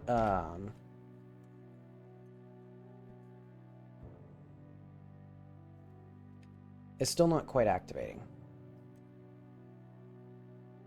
Also, I think I want the main panel on top of the dialogue, maybe. Or what I want, actually, is basically, this should not pass this. I think they should ignore it. And then I can still click these, but I can still click here as well. And then we use a note. We can cancel now, and we can cancel this, and we're back to here. Okay, because basically what's happening is we're not connecting the signals from our item context and stuff like that.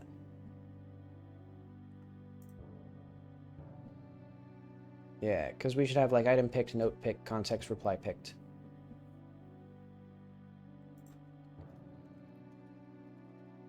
Dot context reply picked connect viewer dot on context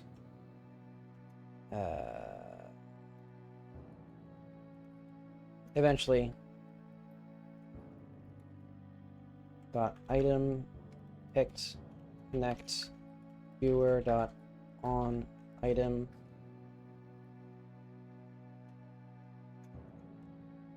eval dot. Hang on, don't we have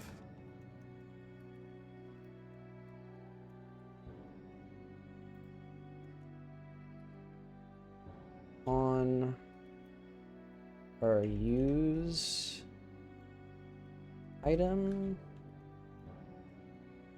I'm trying to figure out what exactly I'm doing here. Item picked, note picked, context reply picked. I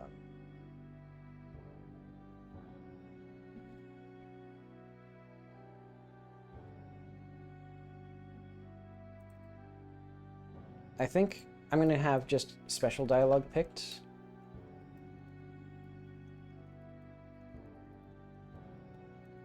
Type tags. And then like item picked. Yeah, so this is no longer going to be this. This is going to be item picked or special dialogue picked.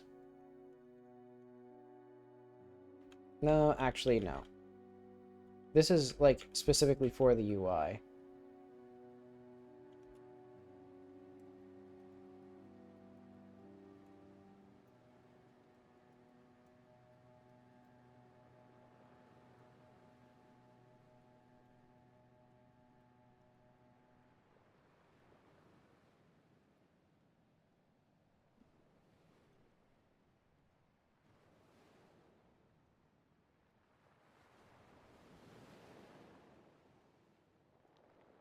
Okay.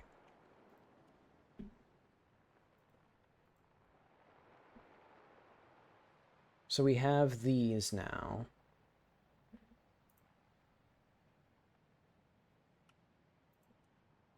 And that does that for closing and stuff.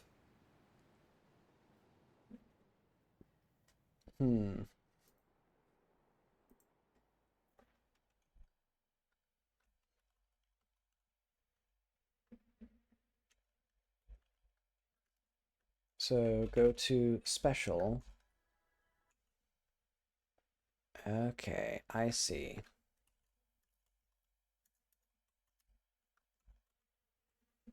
Go to special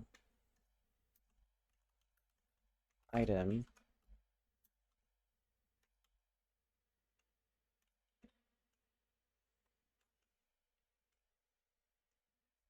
No, we just need like go to.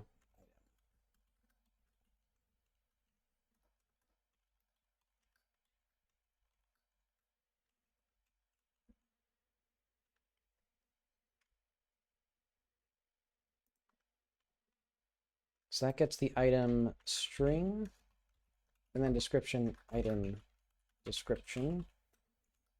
array string context reply picked dialog evaluator dot no item skip bool. Okay.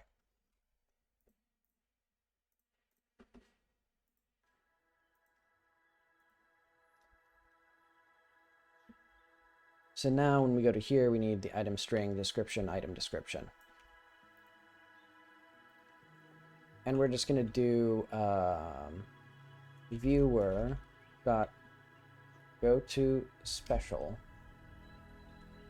item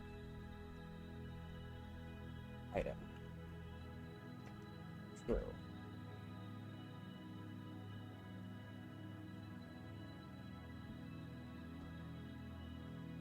And we don't need the description.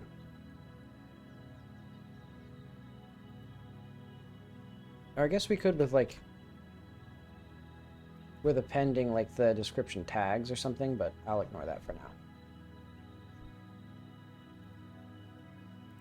Okay, item context dot note picked dot connect go to special dot find note.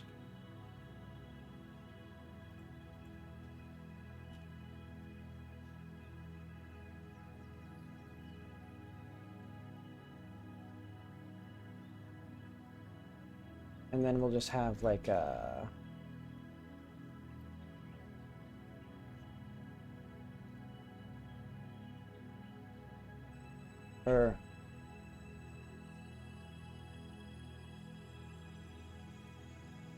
let's have this function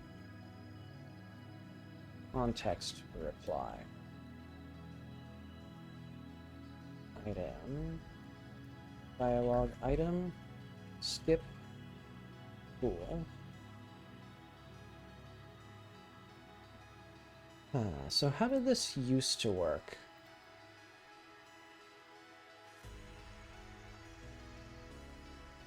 On message added, on task completed, on anything completed, message added. Input item context canceled.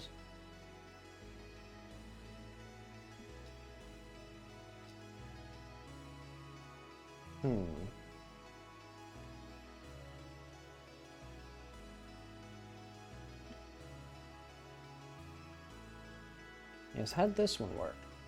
Oh, I see. Right, I'm in it now. Because I've like completely reworked how it works.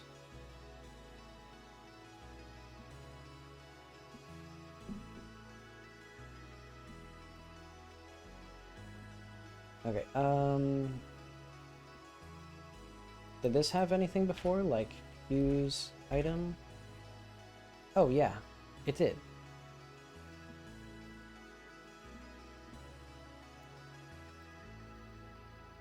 Alright, okay.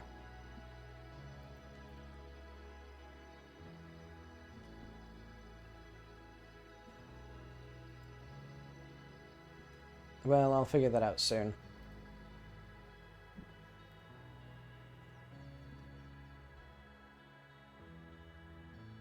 Show context reply.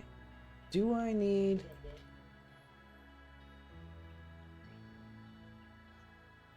Let's see. Show context reply.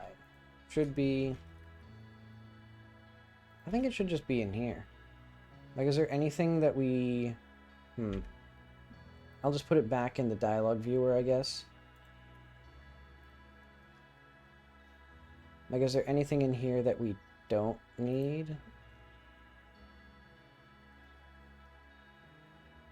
Remove context reply. This is false. Wait, hang on. Do we have a function push stack? Okay, we do. It just does the same things, though.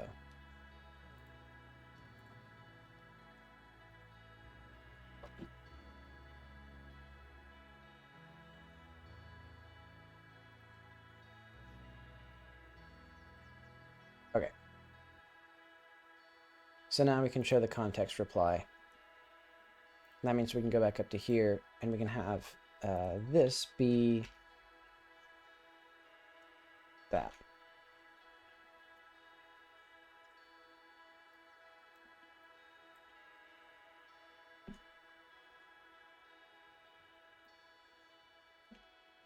There we are.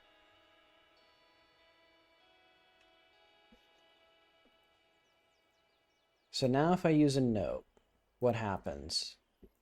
Nothing.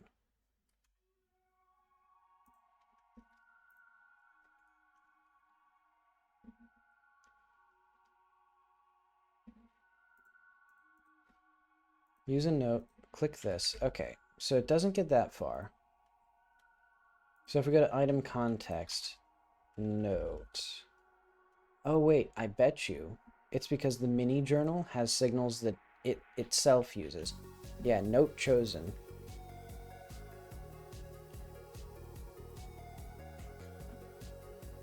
Array string. Note hovered. Array string. Pass through is bool. Hi, welcome to the stream. I'm doing a big refactor of my thing. Yeah.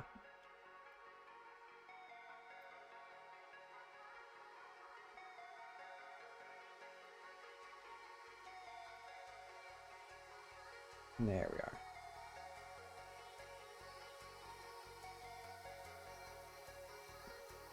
Let's see. It is gonna be a 3D platformer, but right now I'm making... Hang on, I'm gonna lower the volume of the music. I'm making what I'd call a playable storyboard. Oh, wait. Video game died somehow. Oh, I see. It's because I misspelled canceled. Yeah, so the playable storyboard is kind of a point-and-click adventure.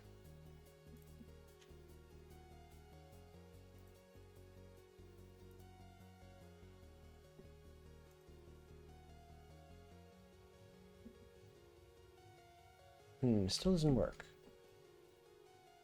So I think it must be the mini journal. So journal, note chosen, connect.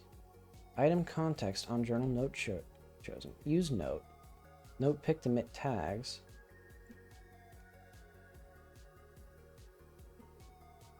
So a shrine of petals or a sanctum of petals? I'd say a sanctum is interesting.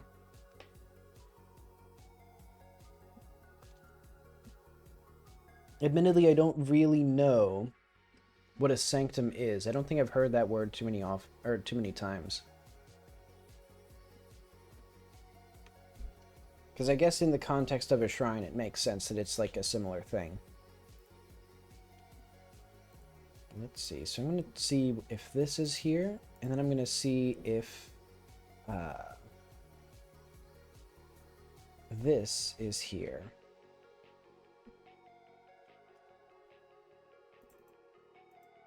I see. I'm going to do... Does this need to be a one-shot? I think I delete the buttons anyway.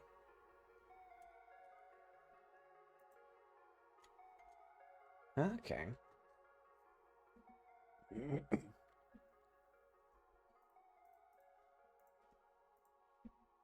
Okay, so this goes to here, and then we don't...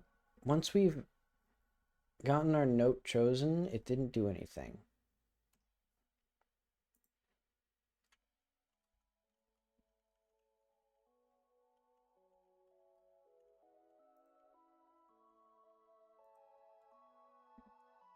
Okay.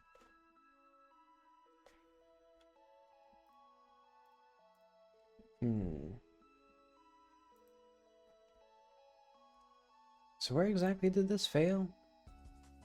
So at this note picked signal, for some reason, am I just missing, am I just not reading the error? Parameter take money is never used here. Folder, get player. I guess let's try this again. Okay, use note, error calling. Panel, dialog viewer, go to special, cannot convert argument 1 from array to string. Okay, good.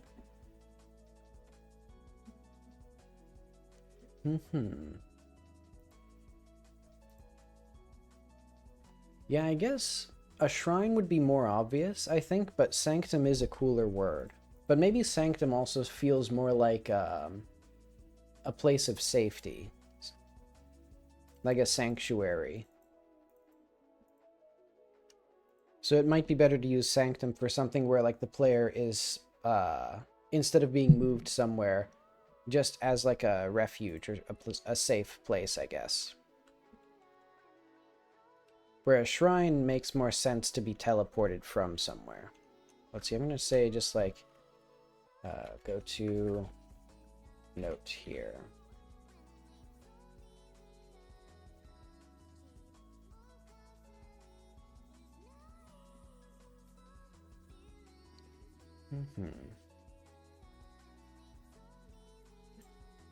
Let's see, note picked. So this is going to be notes array string.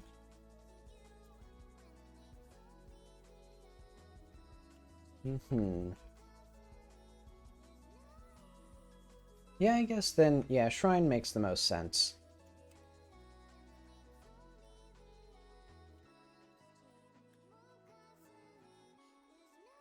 Do I need... I guess this is...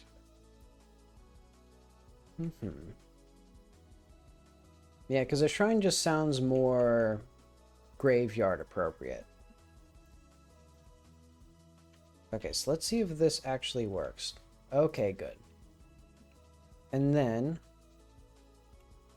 Okay, good. So now the only thing that I need is to reactivate, or like fix up my stuff here. With my dialogue viewer. Because that's in... If we go to my dialogue viewer vertical, this has a message list.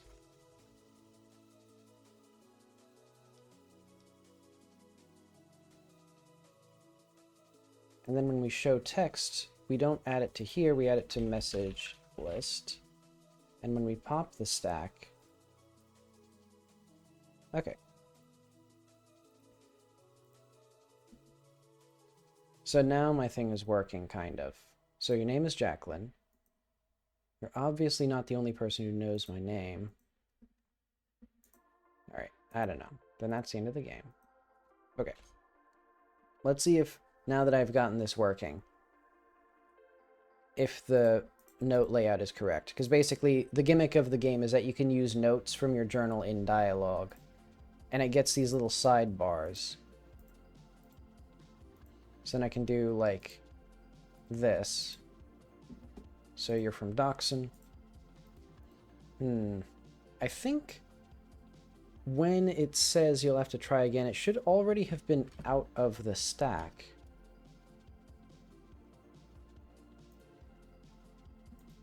Hang on.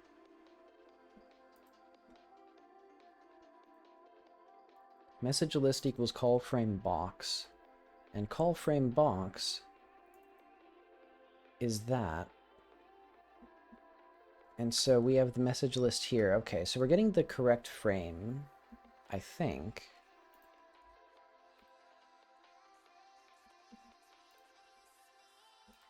Let's try this again. Okay, it's never calling back.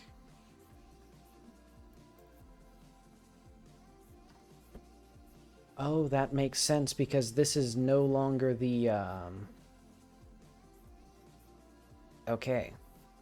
This makes sense because this evaluator is a different thing.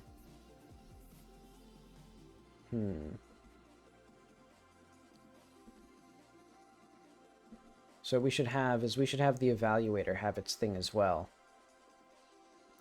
Let's do like a function...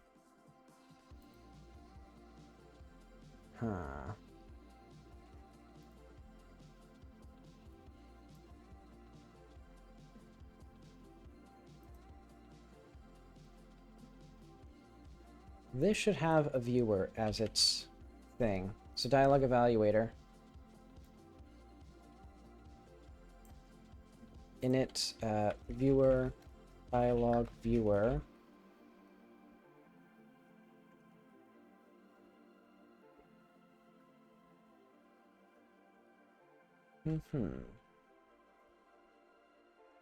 Let's see. Can I help you with text-based RPG elements?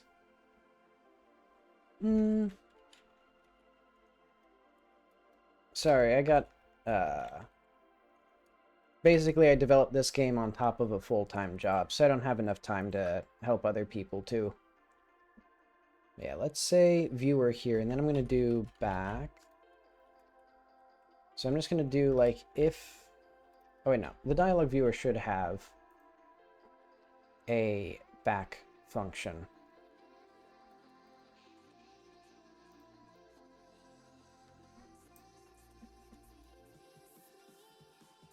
So completed indicates the player doesn't need to revisit this block, so I think I'll just do that. In fact, I'm going to ignore... Well, let's say... So this is... Function.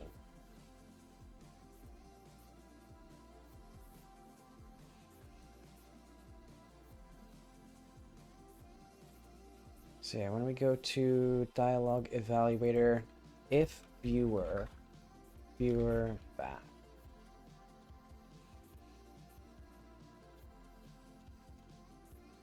And actually, I will keep it the same as it was. Or I know. Whatever UI. He is needed for returning from a block. Okay.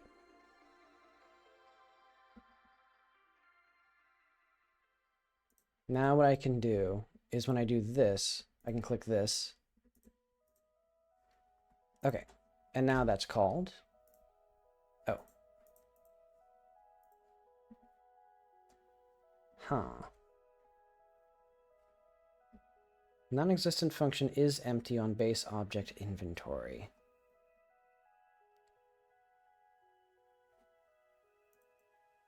Oh, I see. Because the inventory isn't being set as well. Oh wait, that should be set. Isn't it? Huh.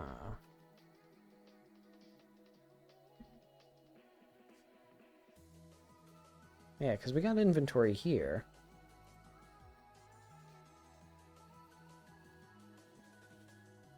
Oh, I see. Because the inventory is an inventory type. Okay. So I can just give it a function is empty.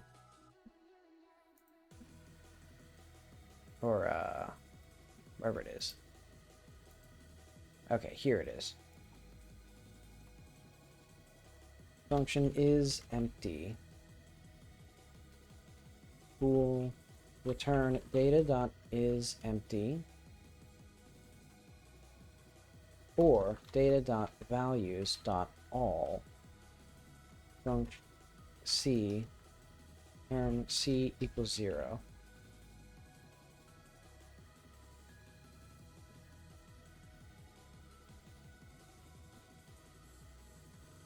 Okay. So now if we used an item, there's no items, which makes sense. But if we can use a note, Huh. So now the issue is the fact that it ends the dialogue rather than going back to the start. Huh. So why is that happening?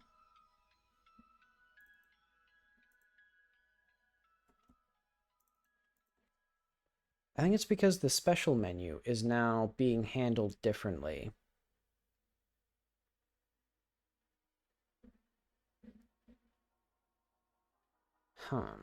How do I fix that?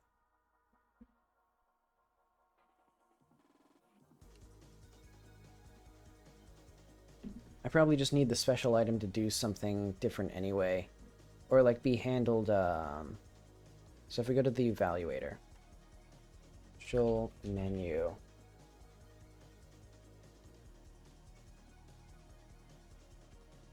What is it called exactly? Wait, actually, where is this thing? Special menu entry. Okay. And then we have show special menu. And that does stuff.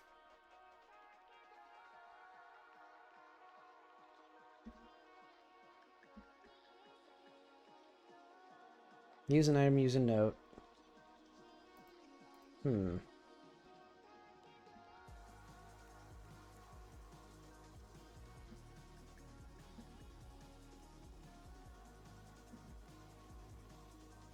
So yeah, the weird thing is that basically it's supposed to come back to this special menu when I finish these, when the back is entered. So function back, what does this do that I'm not doing?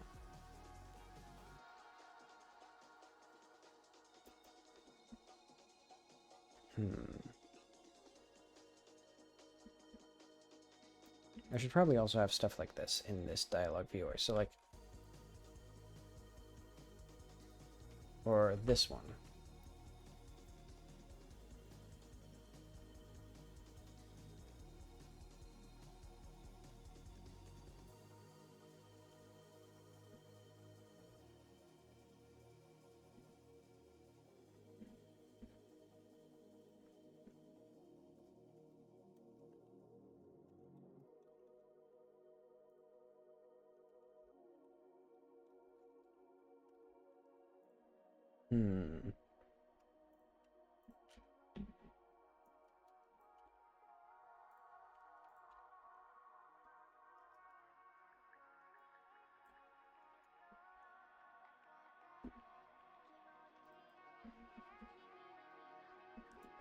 Oh, I see. We need export var style h bar style equals style box line.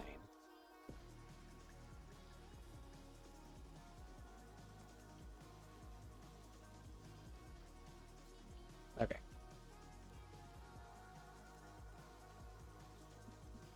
So style hbar is not declared in the current scope. Oh. Because I did it wrong somehow. Okay.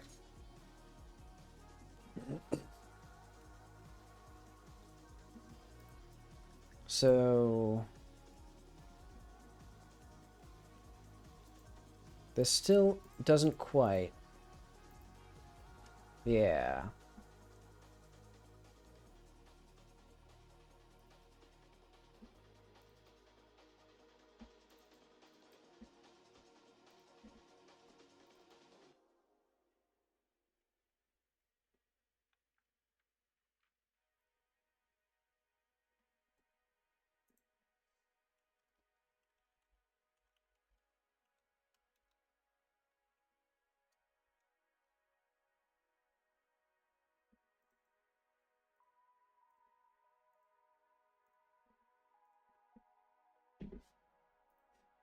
And I'm going to do style box line.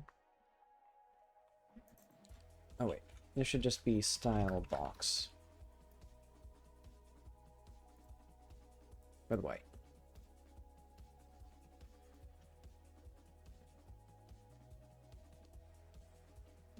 Wait, no, this should be the color that we have for the... Hang on. H bar. There we go.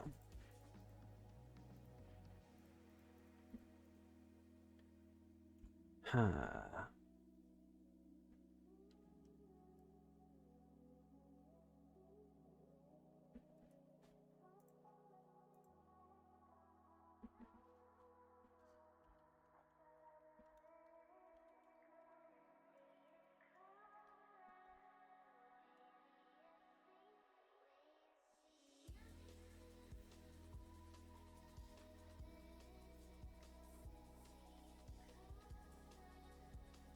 Hang on. Function advance. Or,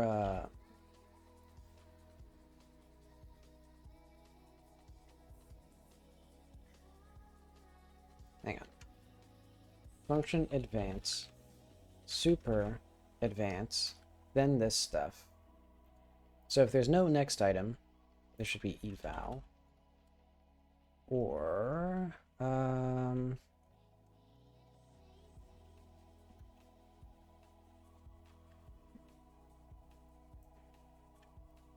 Does this, like, return the result that we get from this?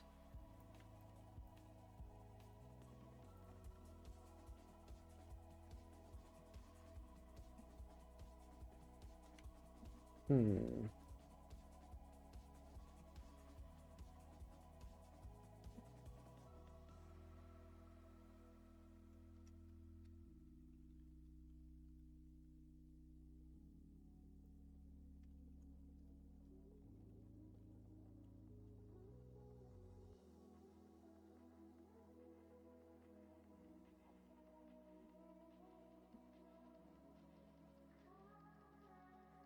Okay, if f equals,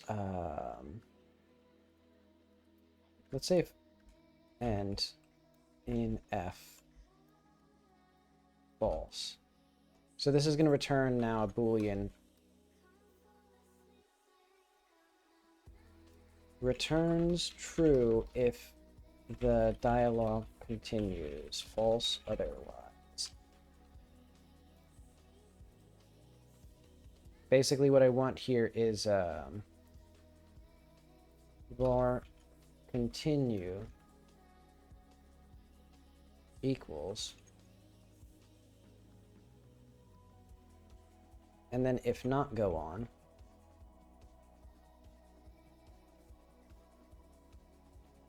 we'll do that.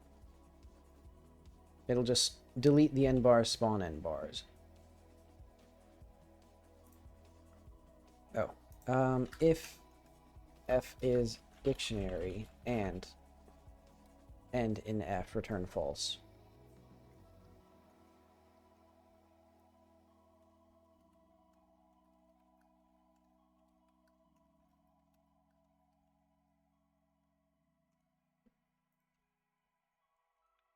Okay.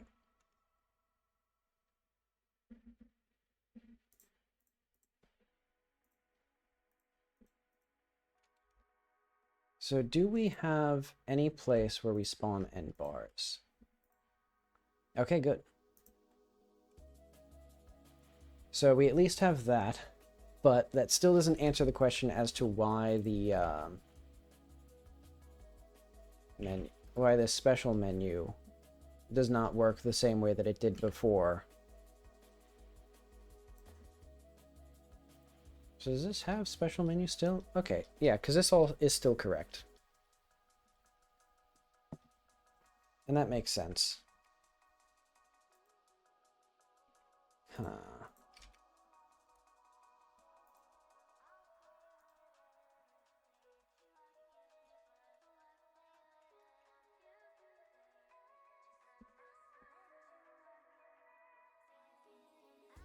So spawn end bar.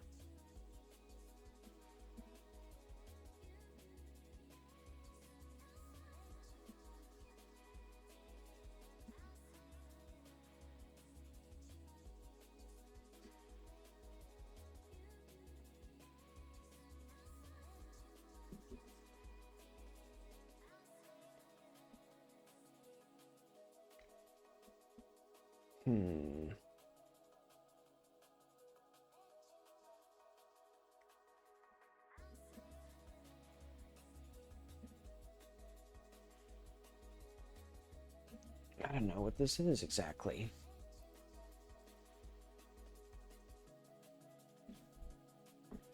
Because I would like basically... Well, I'd like my UI stuff to work. Is the main gist of it. I think I can straight up delete this now, actually. Like, is there any place where I use this? Interesting interpretation of that, Godot. Because this viewer is this one, the vertical viewer. And this dialogue UI here. Hang on, I'm going to delete this because I feel like there's something suspicious going on with how that's set up.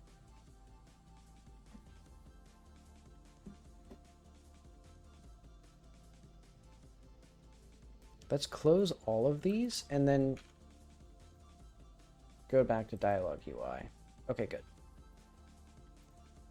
So this has not broken.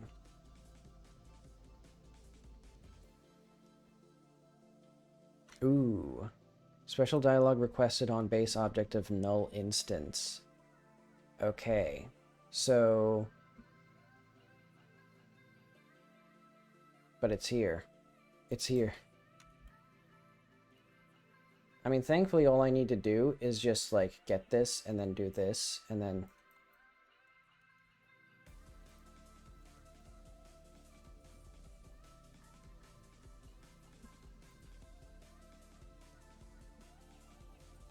Oh, wait, no.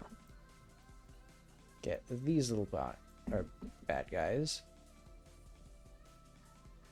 'Cause, yeah, there's so much stuff that's just, like, broken with the game. And this is also a benefit. Okay. It cannot figure out that I deleted the viewer, or that I deleted the old viewer. Wait, hang on. Thank you, Godot, for not even getting into focus.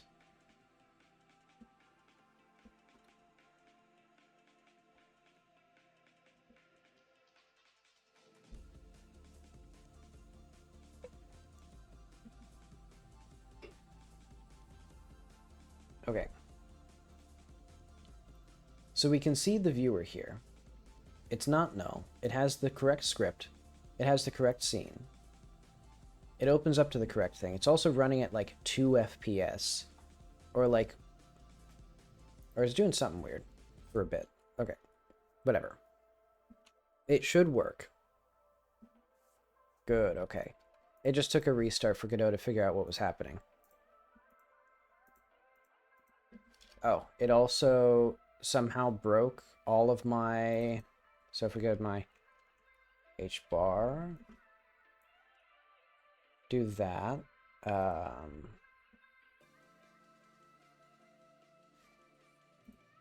So what is my aside template?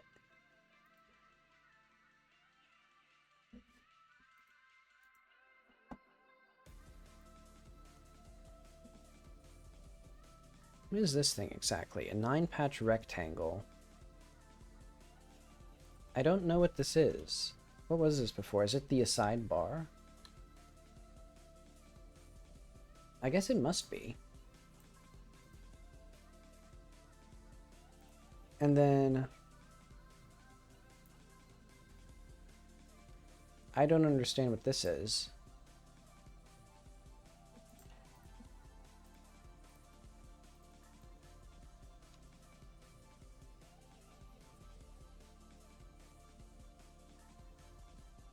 Okay, I do understand now. It's a 9-patch... This is the sidebar thing. Because instead of having, like, a style for the box... Okay. So now what I can do is I can use a note again. And it does exactly what I want. And now the main thing is still the fact that the back button does not send us to the correct place. So if we go to... let's go to our old stack here. So if we pop stack, or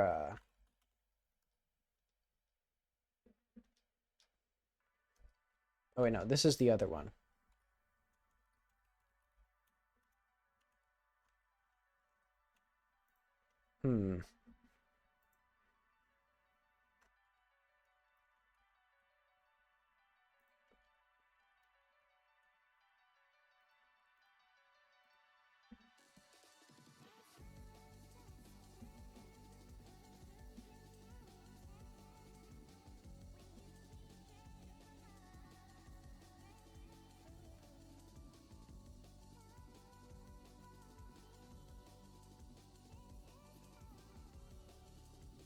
I'll just do that.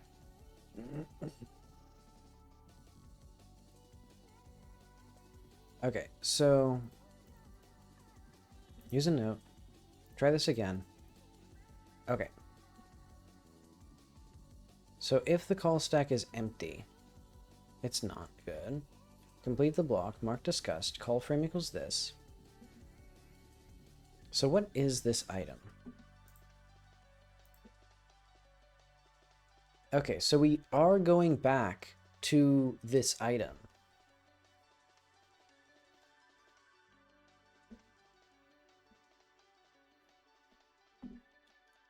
And then what we need to do, once we're there, we do that. Expression, execution failed, blah. If end in that, if result equals R, skip, which I think it does. Okay.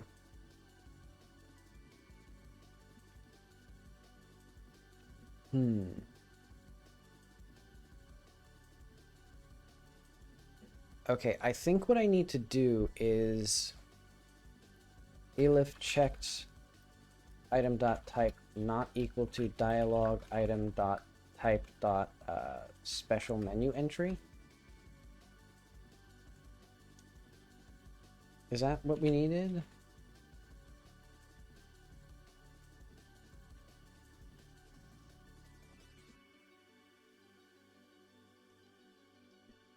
Huh. This seems like it's entirely different logic here.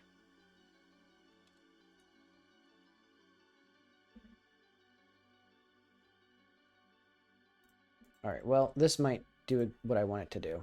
We don't need that. We need a note. Okay, and then we go back. That didn't work still. So we do actually need this still.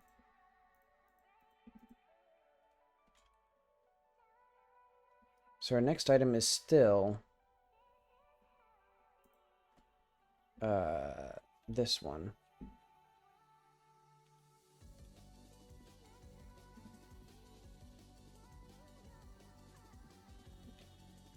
In fact, doesn't this...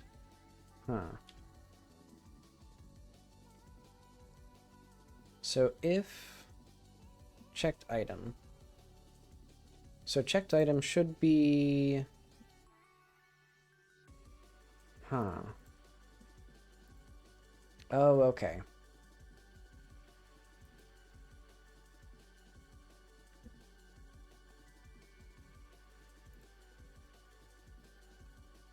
So this is not what I expected it to be. So what is our next item?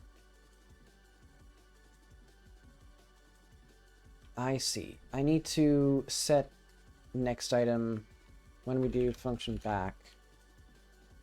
I think no, because this is the correct place for this. So next item should still be true.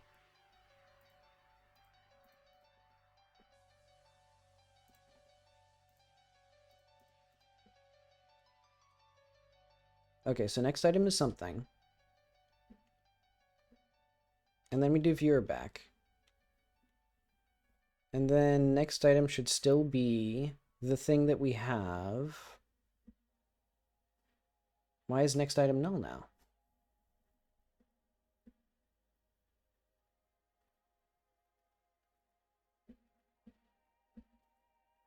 When did it get set to null? Because we had the function back. And it was here. And then somehow viewer back set it to be null? No, because that doesn't seem like it would make any sense. So if we did function back here, does this do anything? Oh wait, this is wrong. All of... Okay, I see. This shouldn't be here. This shouldn't be here either, because what we actually need is... Yeah,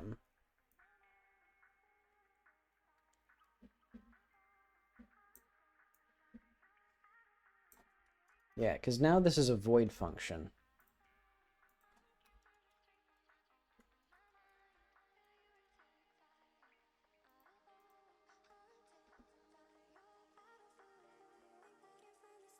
And we should probably actually have the call frame that we're backing out from.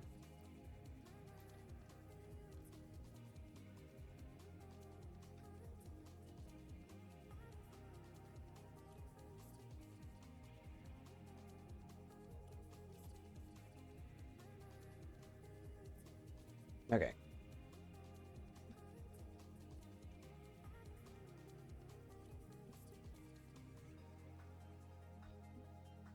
And then it also means dialogue viewer box. I don't think dialogue viewer box uses it. Yeah.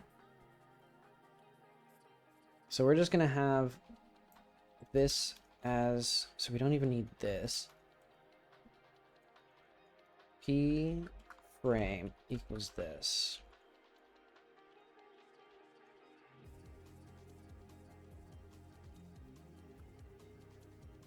And we don't need this. Okay, this was the issue.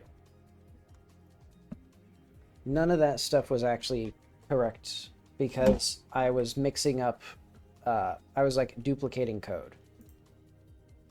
Okay, and now what we get is call stack dot pop front.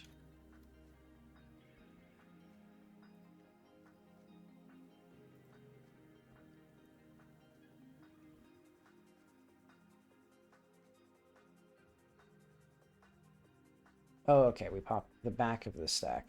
That makes sense.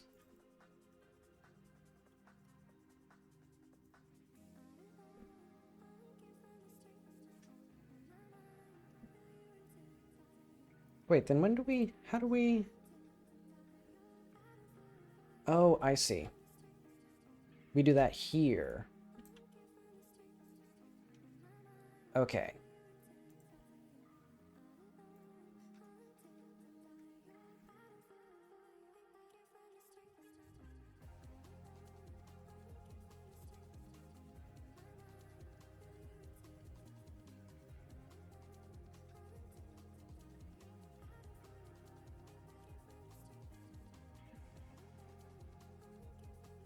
There we go. I've laid this out kind of weirdly.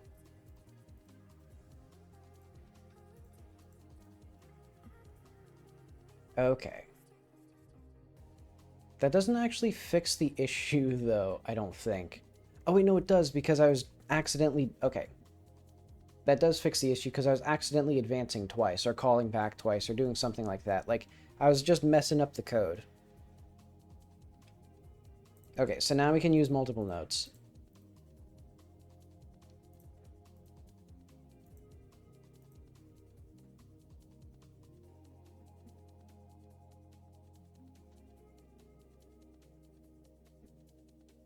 Okay. And now we don't have any of these things here. Interesting.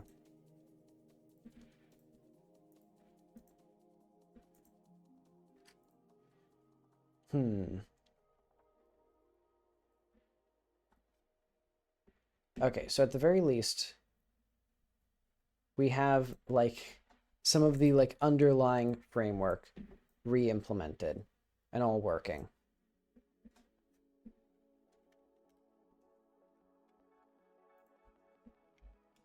I should probably call it a day then.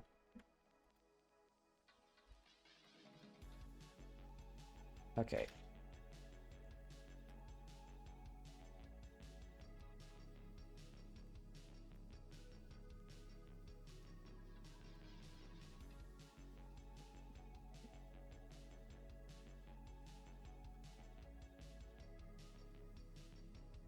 Okay, so what did I do here? Probably a lot of stuff? Yeah.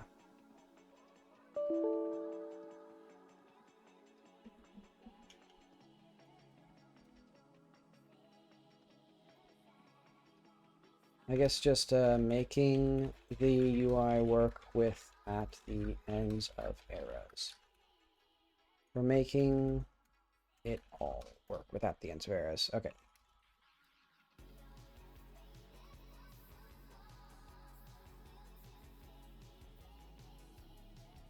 Did I make sure to push that? Okay, good.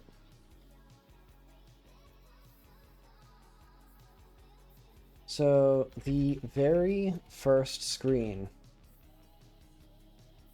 of the storyboard.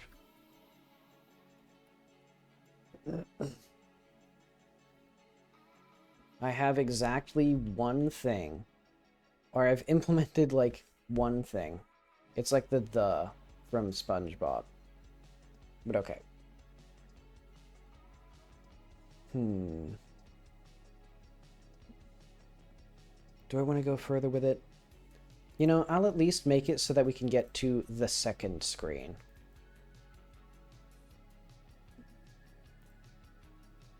And that'll be, go to the player. Or go back to 00, whatever. This scene. And then we have, like, 01, Dream Free.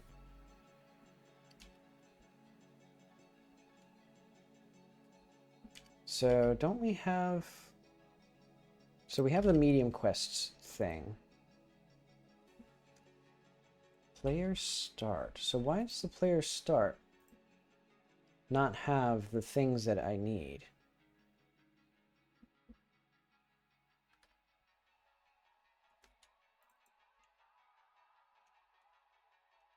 And also, all of these can now be notes.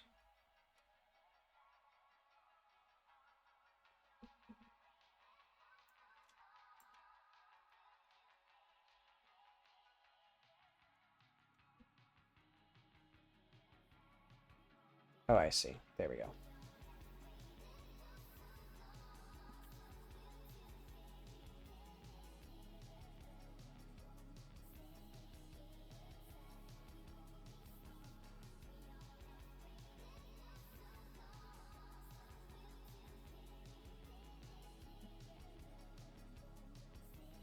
There we are. And then, I guess this is also just add note. So what's strange to me is clearly I'm adding more notes than it's saying. Oh, I see, because of the question marks. Right. Right. I'm gonna just have this as medium quest, and I'm gonna have the,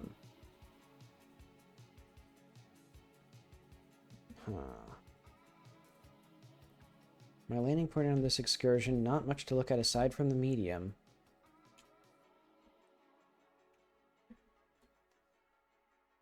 I see.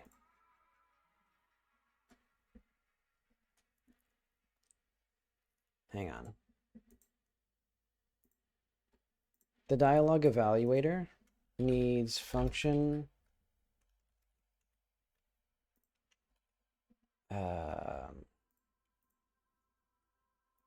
I know what to do.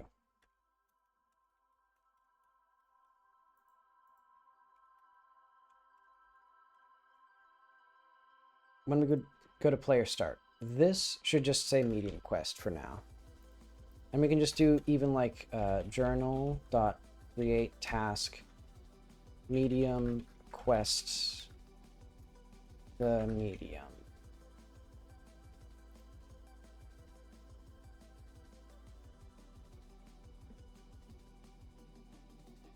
Because like that is the main quest that we have. No property or invalid access to property game state on base object of type node. Because this is just state. Wait, was that never running before? How did that happen? Okay. Use a note. So now we have this one. Or this one, for example. And then the curious thing here is that the names... So when we go to, for example, active tasks for ID and IDs, okay, so we have display names here.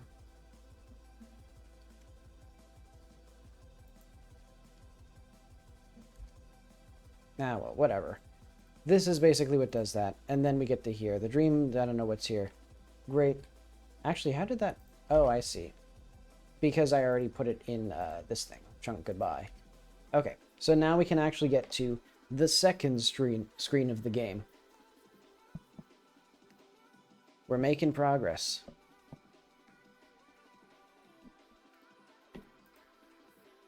Okay.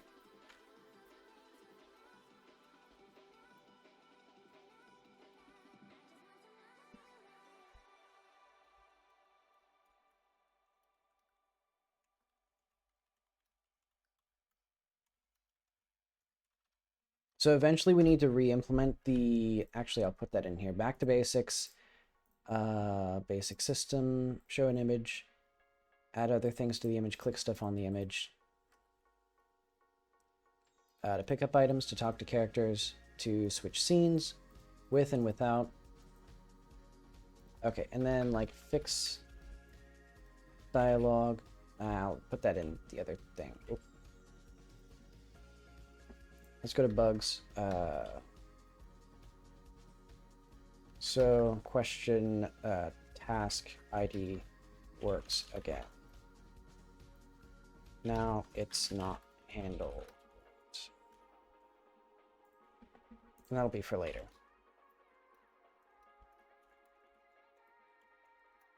So update to do. And then we push. And then also, I forgot, git push drive.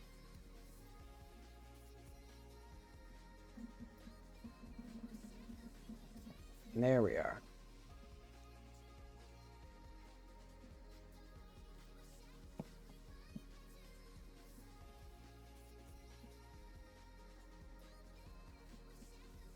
Okay. I've done the easy stuff, which was re-implementing my dialogue. So now tomorrow, or whatever day I'm going to do it, I need to start re-implementing the hard stuff, which is actually like figuring out what I want for this little area, which I think right now, this is practically all I need. Of just like showing the player how to use the dialogue system, and then there's just going to be like a door or something like that. And then you click the door and then you leave. And you like wake up. In fact, that'll be what I implement next. So let's just put that as a...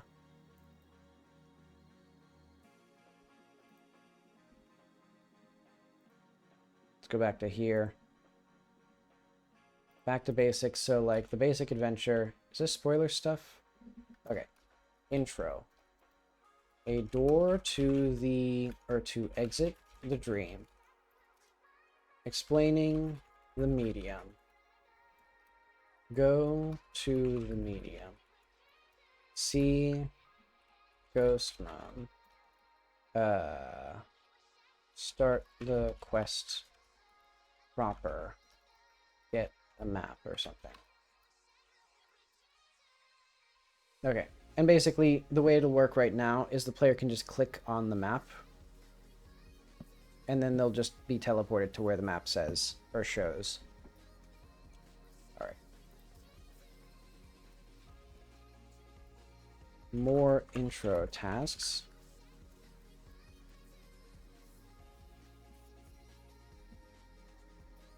Okay. That'll be it for today. Not a very exciting stream, but I needed to refactor anyway, so this will probably eventually make the code more manageable. Plus, I'd like to add, like, unit tests and things like that. But that'll be for soon. But alright, thanks for stopping by. See you later.